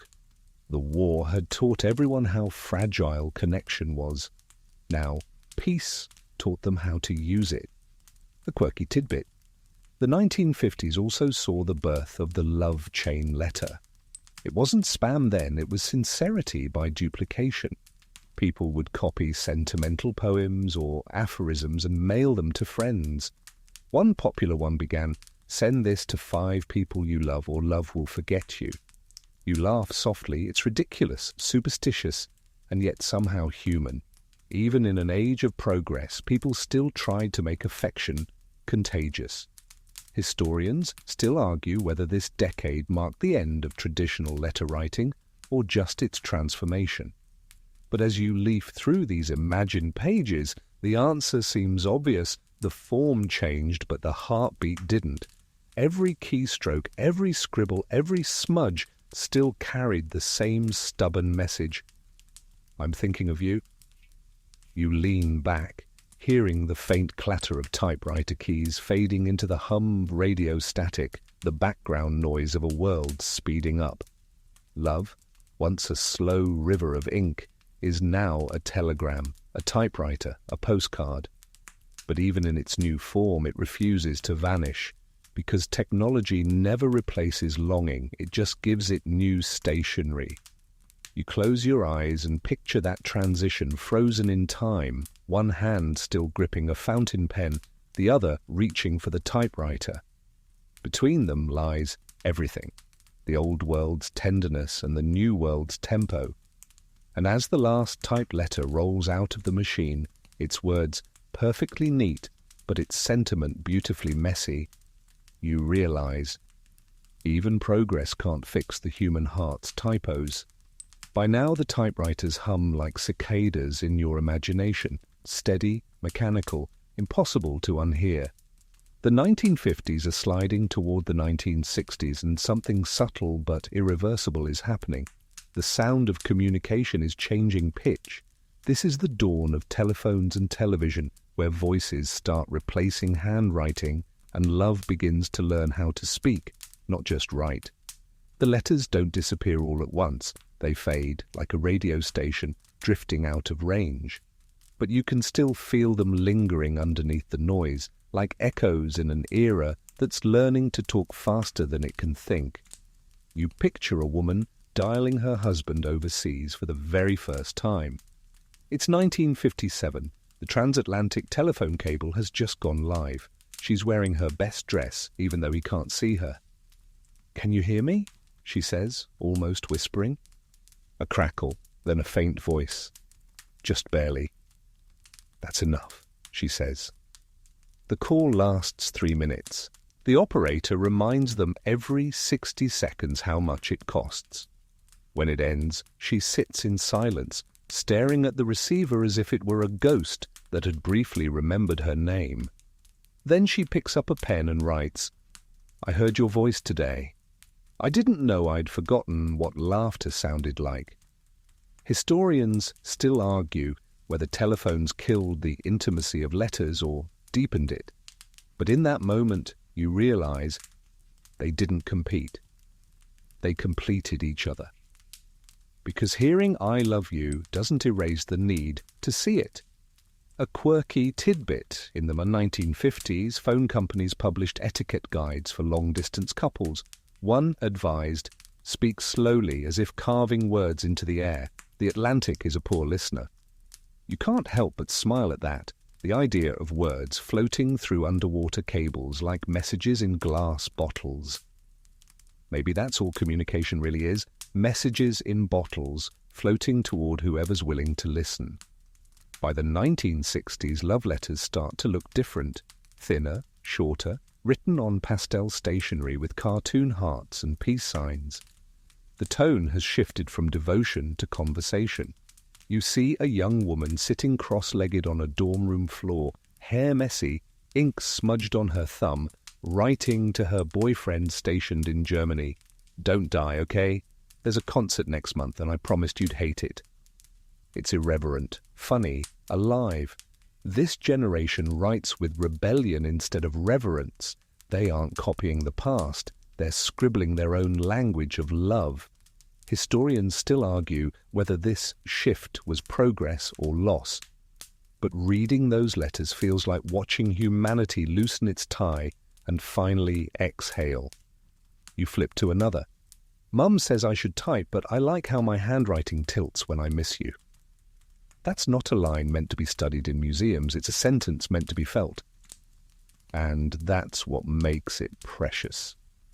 A quirky story. One couple in 1963 started a long-distance relationship entirely through telegrams just to test how much affection could fit within the price of a word.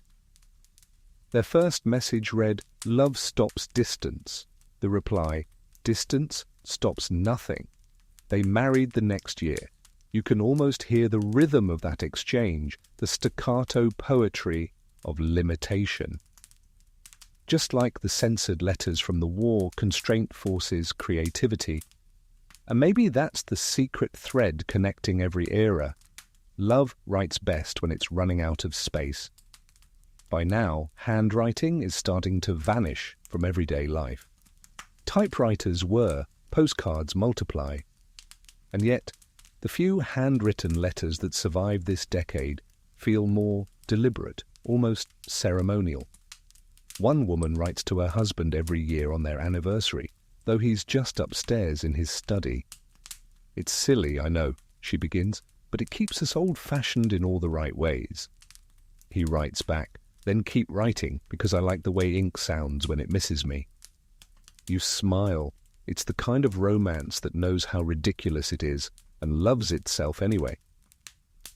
Historians still debate whether the rise of convenience, the phone, the postcard, the telegram, diluted the emotional depth of communication. But you can tell it didn't. It just changed the texture. Love didn't vanish.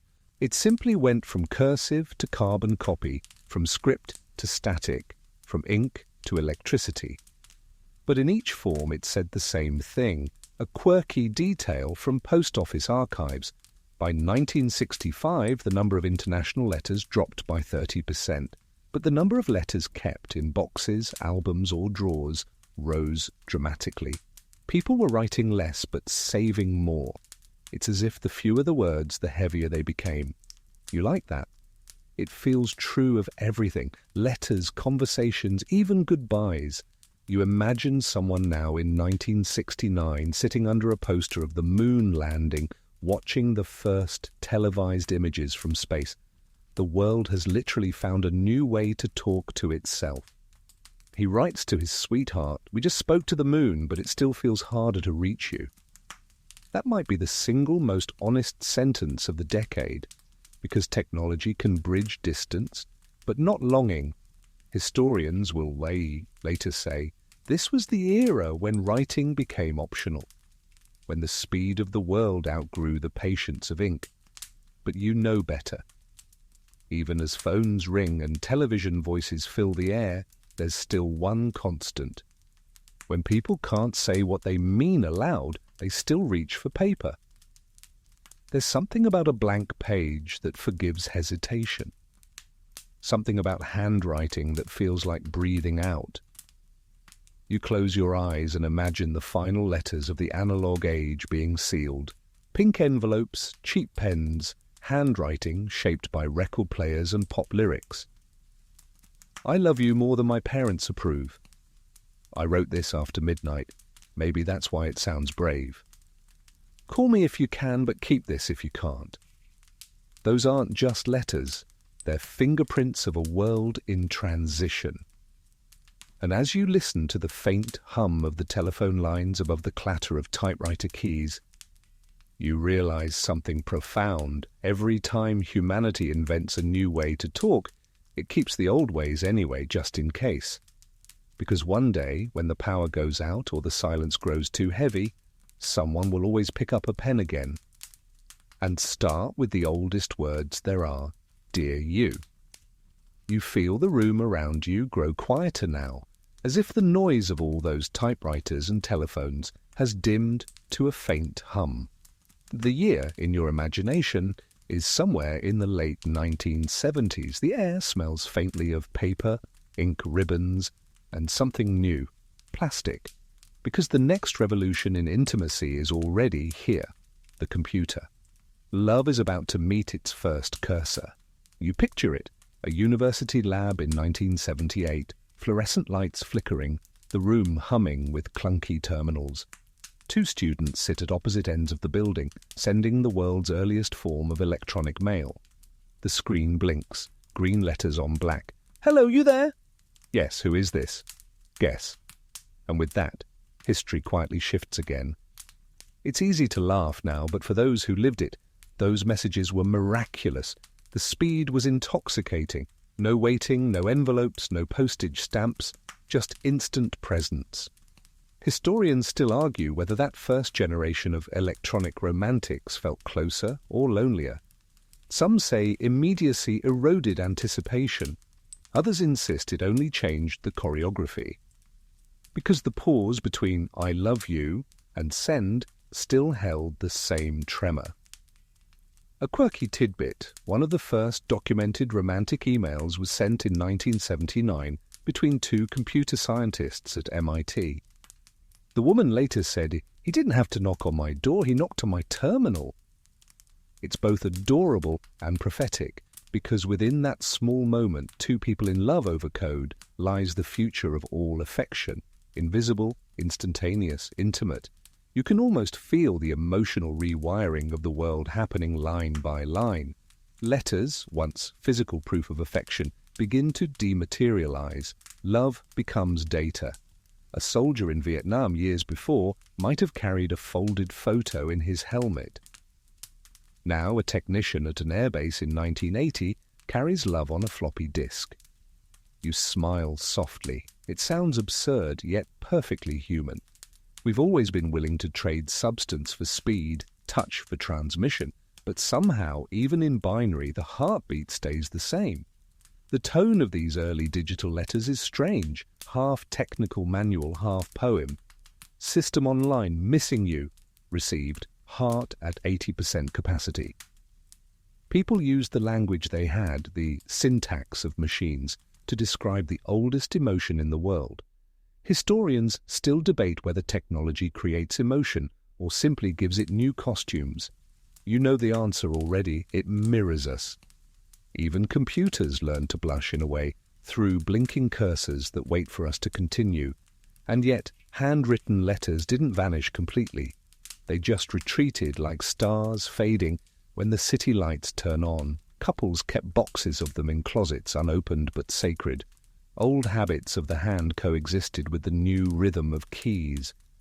You imagine someone in 1983, maybe a secretary, maybe a student, typing an email to a lover across the country. She ends with, "I'll write you for real soon." Ink feels more honest. And she will. Because when emotion exceeds efficiency, people still need paper. A quirky discovery. During the 1980s, some long-distance couples printed their emails and stored them in binders, labeling them "our digital letters." Decades later, those same printouts ended up in archives, yellowed at the edges like old parchment. Technology changes form, but nostalgia remains analog. But not all digital love was sentimental. Some found freedom in anonymity. You can almost hear it in early bulletin board systems, where strangers left typed confessions. Married, lonely, not looking for trouble, just words. Still dream about her? Does typing count as cheating? The tone feels familiar, the same quiet ache as those soldiers' letters from the trenches. Only now the foxhole is an inbox. Historians still argue whether digital intimacy diluted commitment or democratized it, but really it just democratized loneliness. Now anyone, anywhere could send longing into the void and hope someone typed back. Meanwhile, traditional letters began to take on new power precisely because they were rare. Receiving one became an event. The texture of paper, the scent of ink, the small unevenness of handwriting, all the tactile proof of sincerity missing from pixels. One woman in 1987 told a reporter, "I get hundreds of messages, but when I see my name on a real envelope, my heart still jumps." You nod because you know that feeling hasn't changed in 100 years. The medium evolves, the meaning doesn't. A quirky note from a postal worker in 1988. People send fewer letters but hug me harder when they get one. That's perfect. That's humanity in one line. Even when we replace affection with circuitry, our instincts remain stubbornly physical. You can almost feel the contrast in the air now, the sterile hum of computers against the gentle crinkle of envelopes still being tucked into pockets. Somewhere, a man writes an email to his girlfriend and then, inexplicably, also mails her a postcard. Just to say, "This one you can hold." Historians still debate which era, handwritten or digital, was more romantic. But you've been travelling through all of them now, and the answer is obvious. Every generation thinks they've lost the magic of love letters. They haven't. They've just changed handwriting. Ink became type. Type became code. Code will become something else. But the essence, the need to leave a piece of yourself behind in words, never changes. You close your eyes, hearing the faint static of dial-up signals, the clicking of keys, the rustle of paper fading into it. It all becomes one sound, humanity trying over and over to reach across the distance. And when you open your eyes again, the year in your imagination has turned to 1990. The screen glows softly. A message box blinks, you have mail. The screen flickers and a new century begins. The world, once stitched together by envelopes and postmarks, now glows from the inside out. Tiny blue lights blinking in the dark. You can feel it, the 1990s, dial-up modems singing their strange metallic lullabies. The first fragile connections of the digital age, no longer paper bridges but electronic heartbeats. Love has entered the era of instant messages. You picture a teenager sitting cross-legged on her bedroom carpet in 1997, the faint buzz of her computer fan filling the room. She's waiting for one sound, that triumphant, robotic voice. You've got mail. It's Pavlovian, the modern love bell. She opens her inbox to find 3 words blinking back. "Miss you already." She types, "Me too?" Hits send, waits 5 seconds, and there it is, the reply. No weeks of longing, no faded envelopes, just pure, terrifying immediacy. Historians still argue whether instant messaging made love shallower or simply more impatient. But the truth lies somewhere in that heartbeat between send and receive, the new silence of anticipation, digital but familiar. A quirky tidbit, early chat rooms in 1995 had quiet hours, where couples were asked to log off so that servers could cool down. Thousands of users left mid-conversation, promising, "Talk soon if the system doesn't crash." It's almost quaint now, the idea that love could depend on bandwidth. But then again, hasn't it always depended on something fragile? Email becomes the new love letter. Corporate servers fill with secret attachments, messages sent from work computers titled meeting notes, but containing words like, "I can still smell your shampoo." People write with a kind of half-guilt, half-thrill. The medium feels less permanent, so they confess more freely. "Delete this after reading," they say. But of course, nobody ever does. Somewhere on an old hard drive, those confessions still exist. Tiny fossils of affection stored in forgotten folders labeled MISC.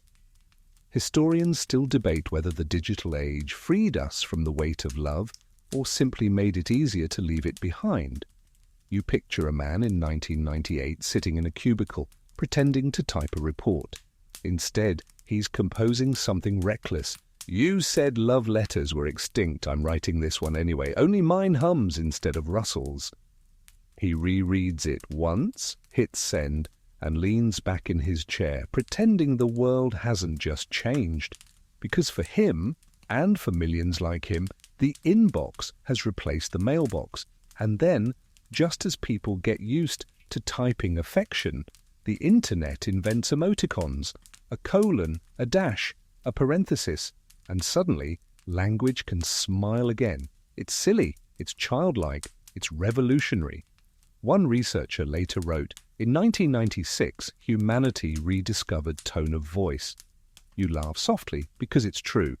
A quirky fact, the first digital heart symbol 3 appeared on a message board in 1997. Within months, it was everywhere. Historians call it the first emoji of love. You call it the simplest confession since I miss you. But not all was sweetness. The new immediacy brought new heartbreak. Ghosting existed long before smartphones. In the 90s, it just happened when someone stopped logging in. One woman told a magazine in 1999, "He didn't dump me, he just disappeared from AOL." Imagine that. Heartbreak by timeout. And yet, even in the early digital wilderness, love persisted. People waited in chat rooms for usernames that would never light up again. They reread old threads the way widows once reread folded letters. Different century, same ache. You can almost feel the cultural whiplash of it all. For generations, people had written letters to fill distance. Now, distance itself had collapsed. The world was suddenly smaller, but feelings weren't. A person could whisper to someone across the ocean at 2 a.m. and yet still feel oceans apart.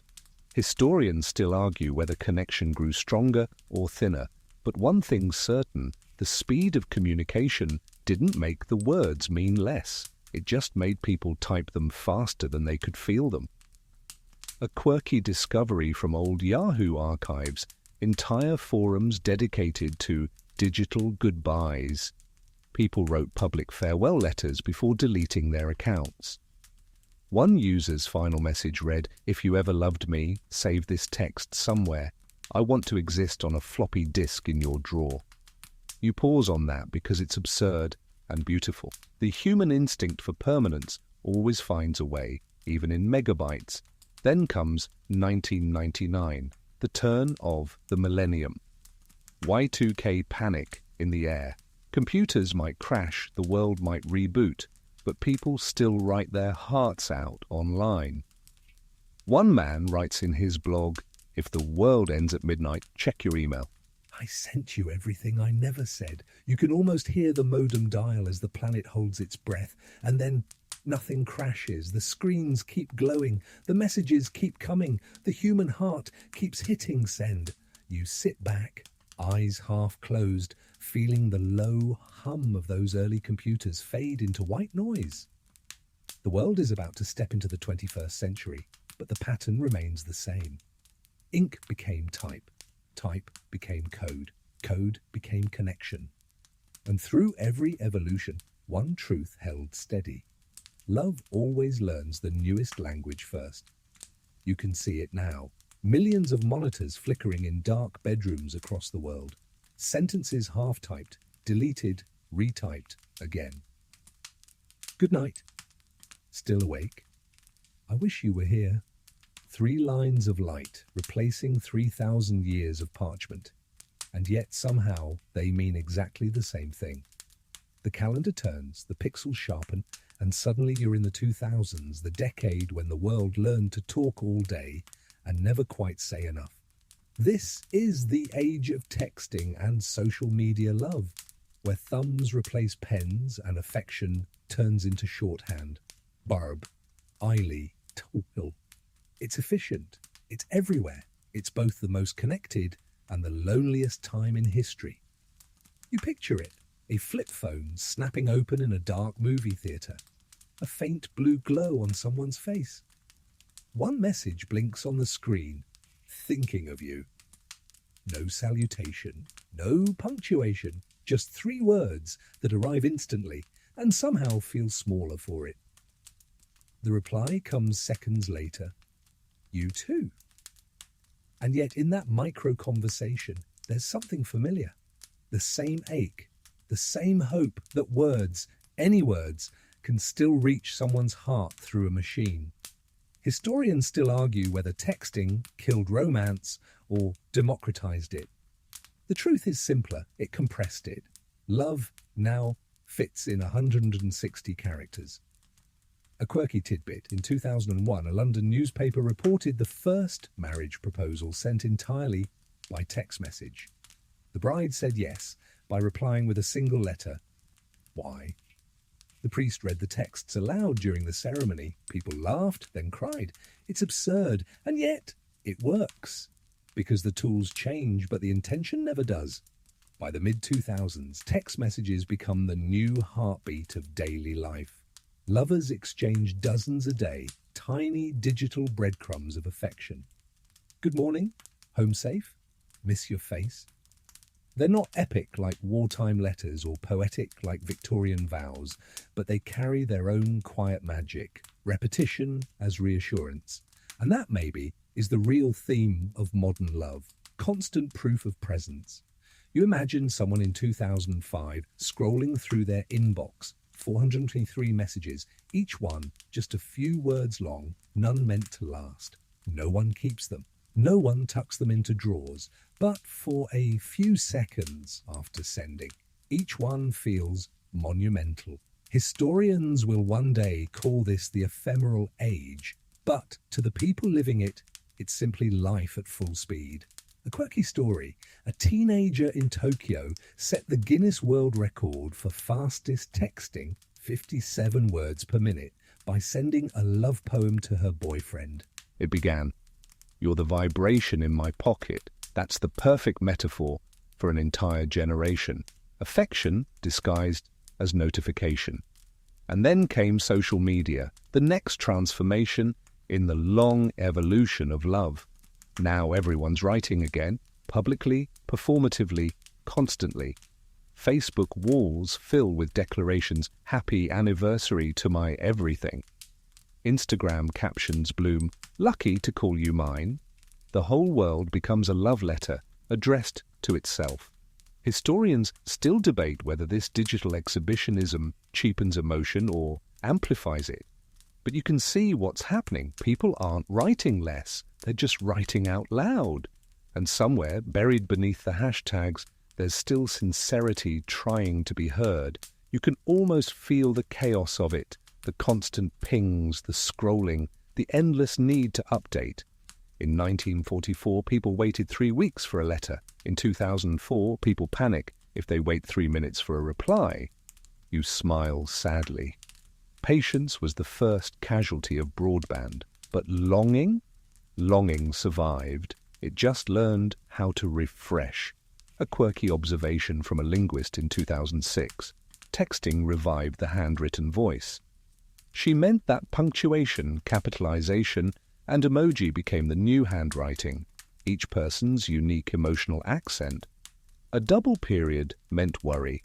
All caps meant shouting. A single K could end relationships. The battlefield of modern love had moved into grammar. You imagine two people arguing by text now. "You didn't answer last night." "I fell asleep." You always fall asleep. 3 bubbles appear, disappear, reappear. Silence hums louder than any scream.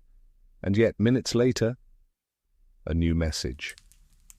"Still love you, though?" Just like that. Tension resolved without a single sound. Historians still argue whether technology made people better at forgiveness or just better at pretending. Maybe it doesn't matter. The words still travel. The meaning still lands. By the late 2000s, new rituals replaced the old. No one presses envelopes to their lips anymore. Instead, they send a selfie at midnight, hearts drawn with pixels, filters softening the distance.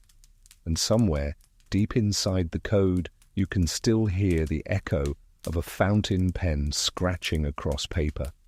Because even here, on glass, in light, Love is still handwriting, just with different ink. A quirky study from 2009 found that 87% of couples saved at least one text message too precious to delete. Some even printed them out, taping them into journals like relics. You make mornings less impossible. You're the reason my phone's always charged. Short, simple, sacred. A century earlier, those words would have been written on embossed stationery. Now they live in the cloud, yet the sentiment remains unclouded.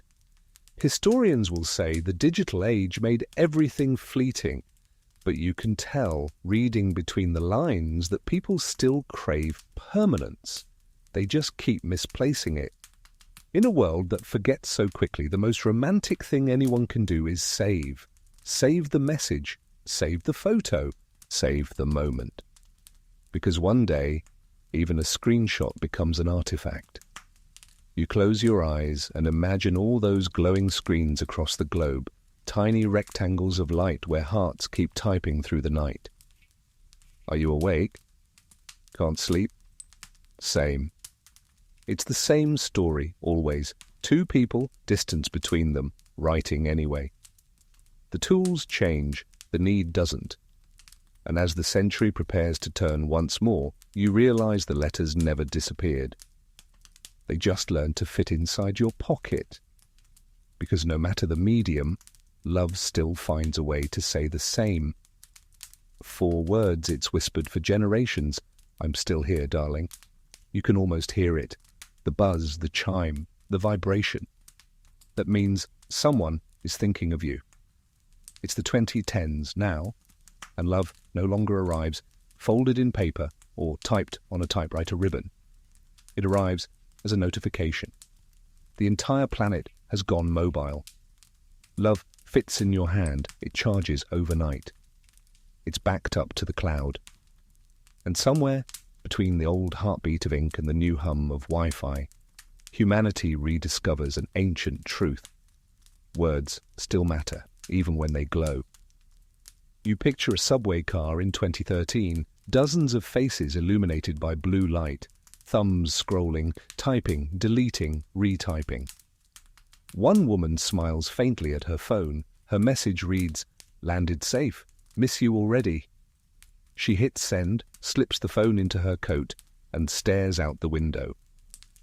For a moment, she's just another commuter, but you know better. That tiny message, 6 words, no punctuation, is a descendant of every love letter ever written. Historians still argue whether technology has made romance shallower. But you can feel that pulse, fast, steady, alive. The language of love hasn't died. It's just learned to travel at the speed of light. A quirky tidbit. In 2011, Oxford dictionaries added sexting as an official word. Journalists declared the death of the love letter. But psychologists quietly disagreed. They found that people still wrote emotionally rich messages, just shorter, and often hidden between emojis. One researcher said, "Emoji are the new punctuation of the heart." He wasn't wrong. You scroll through imagined texts now, the kind that fill relationships like background static. "Good morning. Traffic's terrible. Home in 10. You're still my favorite human." Small, ordinary, disposable, and yet together they form a diary of intimacy. If the letters of WWII captured the ache of separation, these capture the rhythm of daily togetherness. A digital hum of "I'm still thinking of you." Historians still debate what we lost when we stopped waiting for letters. Patience, anticipation, poetry, maybe. But we gained something too, presence. In the 1940s, love meant hoping the letter would arrive. In the 2010s, love means knowing the message was read. That little grey scene mark might be the most terrifying invention since ink itself. You can almost laugh at the absurdity of it. People used to wait weeks for a reply. Now they panic after 3 dots disappear. Still, the feeling is ancient, the craving to be acknowledged, to be heard, to matter enough for someone to answer. The only thing that's changed is the interface. A quirky story. One elderly couple in their 70s began texting after their grandchildren set them up with smartphones. The wife told a reporter, "He used to leave me notes on the fridge, now he sends me dancing penguins." She smiled. It's the same thing, really? And it is.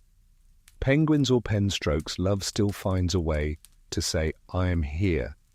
But the 2010s also bring a darker twist, the illusion of infinite communication. Now people talk constantly, but how often do they really say anything? Endless chat threads scroll by like static. LOL. Same. Ha ha. Conversations that never end because they never begin. Historians will later call it the decade of permanent partial connection, always online, rarely understood. Still, there's magic hidden in the noise. Think of long-distance couples who FaceTime before bed, their screens glowing softly in dark rooms. They fall asleep with phones on pillows, voices whispering across continents, digital fireflies flickering between them. That's not shallowness, that's modern tenderness, love translated into pixels, finding new ways to be present. A quirky fact, in 2015 the US Postal Service reported a brief spike in handwritten letters again. Most were sent by millennials. Their reason? Because no one expects it anymore. That's what makes it beautiful, the surprise of slowness in an age of speed. A single envelope among 1,000 emails feels like rebellion. You imagine someone now, 25 years old, earbuds in, Spotify humming, phone buzzing. They pause, open notes and type, "You make ordinary days feel cinematic." They won't send it, not yet, maybe never, but the act of writing, even privately, is enough, because writing, whether inked, typed or tapped, remains the safest way to tell the truth. Historians still argue whether our digital generation will leave behind anything tangible. Maybe not paper, but something else. Metadata, screenshots, backups, the archaeology of emotions stored in servers. Future historians won't find envelopes. They'll find timestamps, and they'll still read them as proof of the same old story. We loved, we hoped, we tried to stay connected.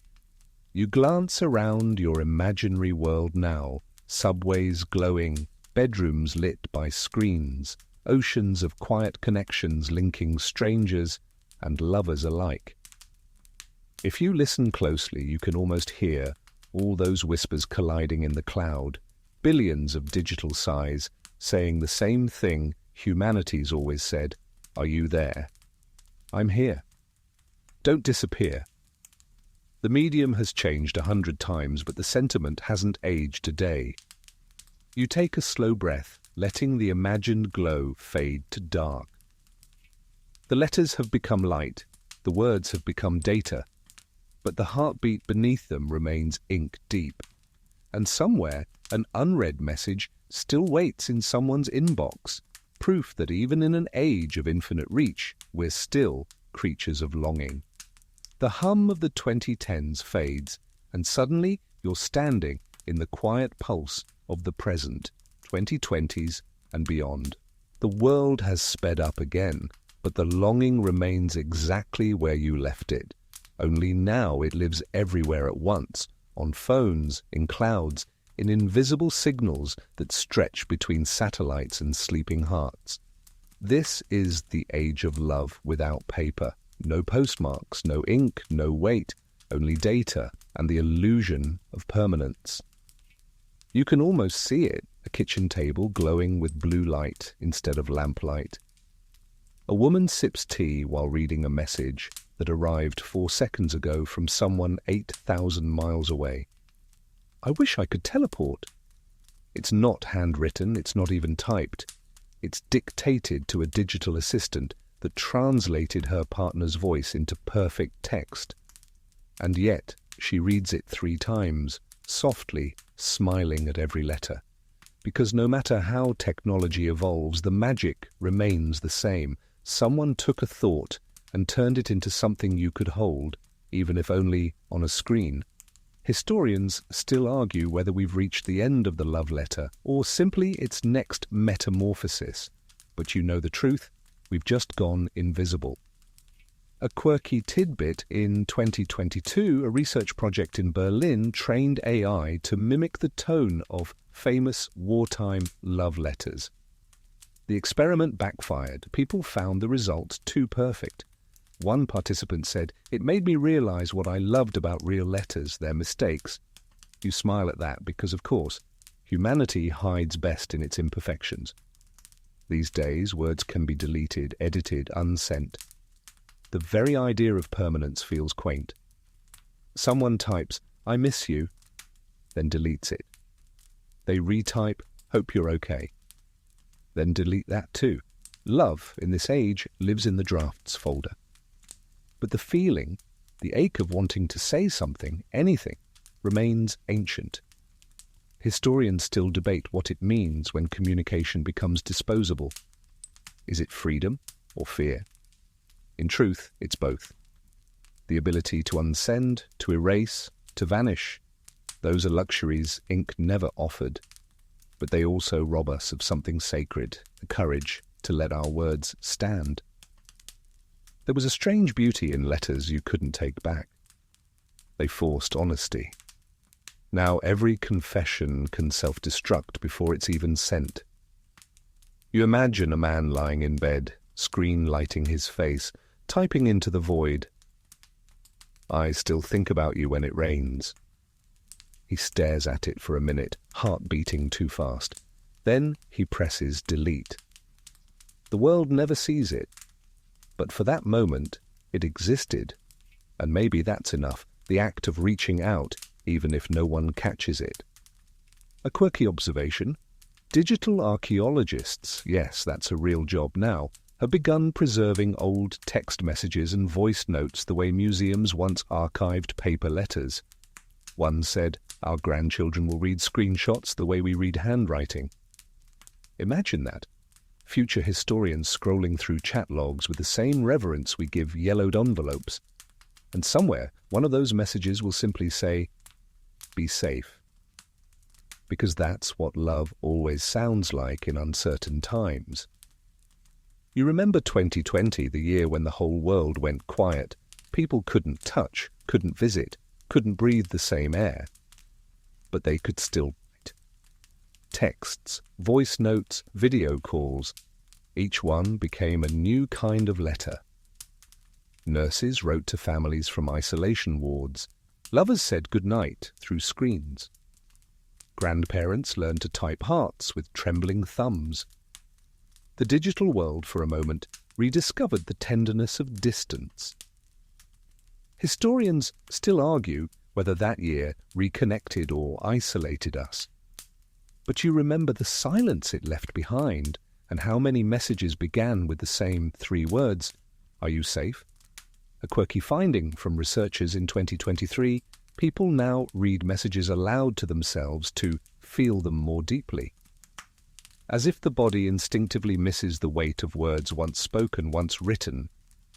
You can imagine it, someone whispering a text like a prayer. "Good morning. I'm proud of you. Don't disappear on me." Soft, trembling, human. The ritual of reading hasn't vanished. It's just gone quieter. There's something bittersweet about it all. For centuries, people wrote to reach across oceans. Now they write to bridge silence. A message doesn't have to travel miles anymore, only seconds. But the intention behind it hasn't aged a day. Every ping, every emoji, every voice note is still a small rebellion against loneliness.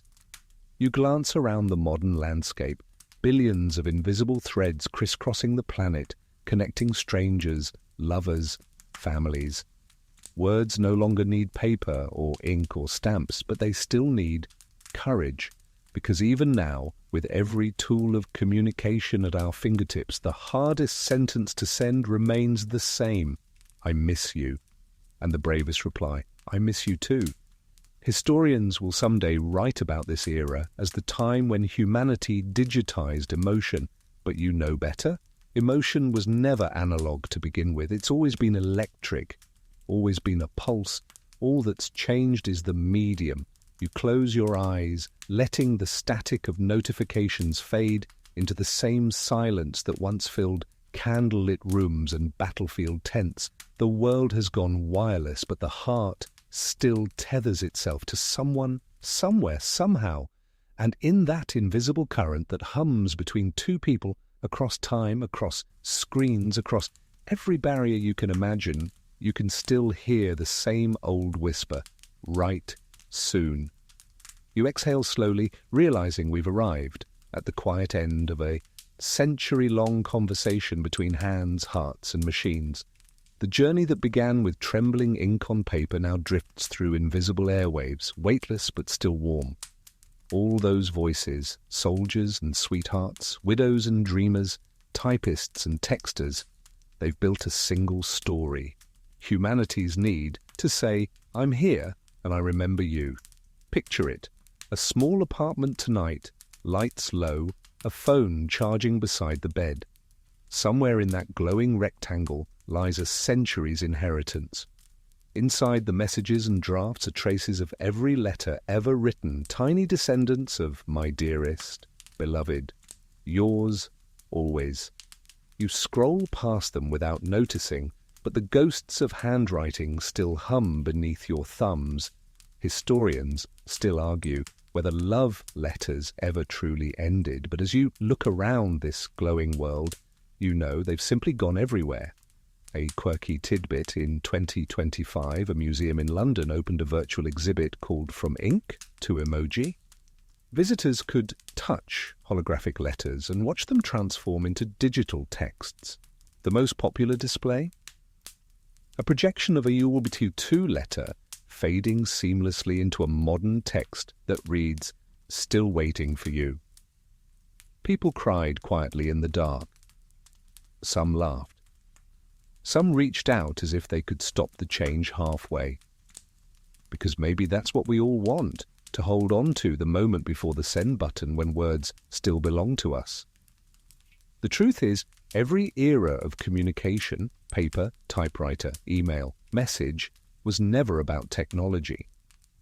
It was about the pause before connection, that heartbeat of hesitation, wondering if what we're about to say will reach them. Even now, with satellites carrying our voices at light speed, that pause remains. It's the soul of the letter, the breath before courage. You imagine all the unsent messages scattered through history, the soldier's last note never mailed, the text typed but deleted, the voice memo left unsent.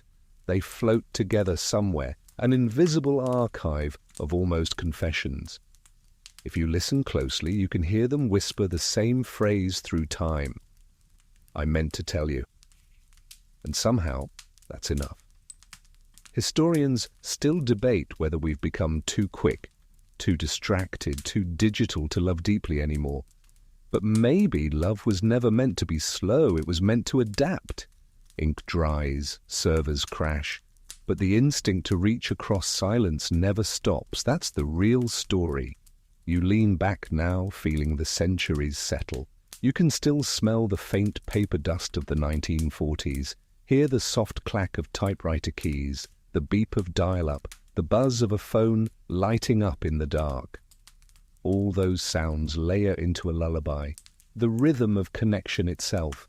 It's fragile, it's constant, it's ours. A quirky note from a letter archivist sums it up perfectly. Every message, no matter how small, is a rescue attempt. Rescue from distance, from time, from forgetting.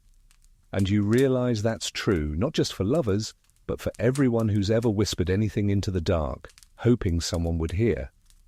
Now the lights dim in your imagination. The inboxes, the mailbags, the telegraph lines all fade into a single glowing thread stretching across history. It hums softly, still carrying words from one century to the next. And somewhere along that current, one final note lingers, unsigned but understood. We never stopped writing. And now, as you lie there, eyes half closed, let the noise of the world recede. The keys, the pens, the signals, all fall silent. What remains is the steady rhythm beneath it all, the heartbeat of human connection. You can almost see the letters drifting like feathers through the air, inked, typed, pixelated, settling gently around you. Each one a fragment of someone's courage, someone's longing, someone's way of saying, "Don't forget me."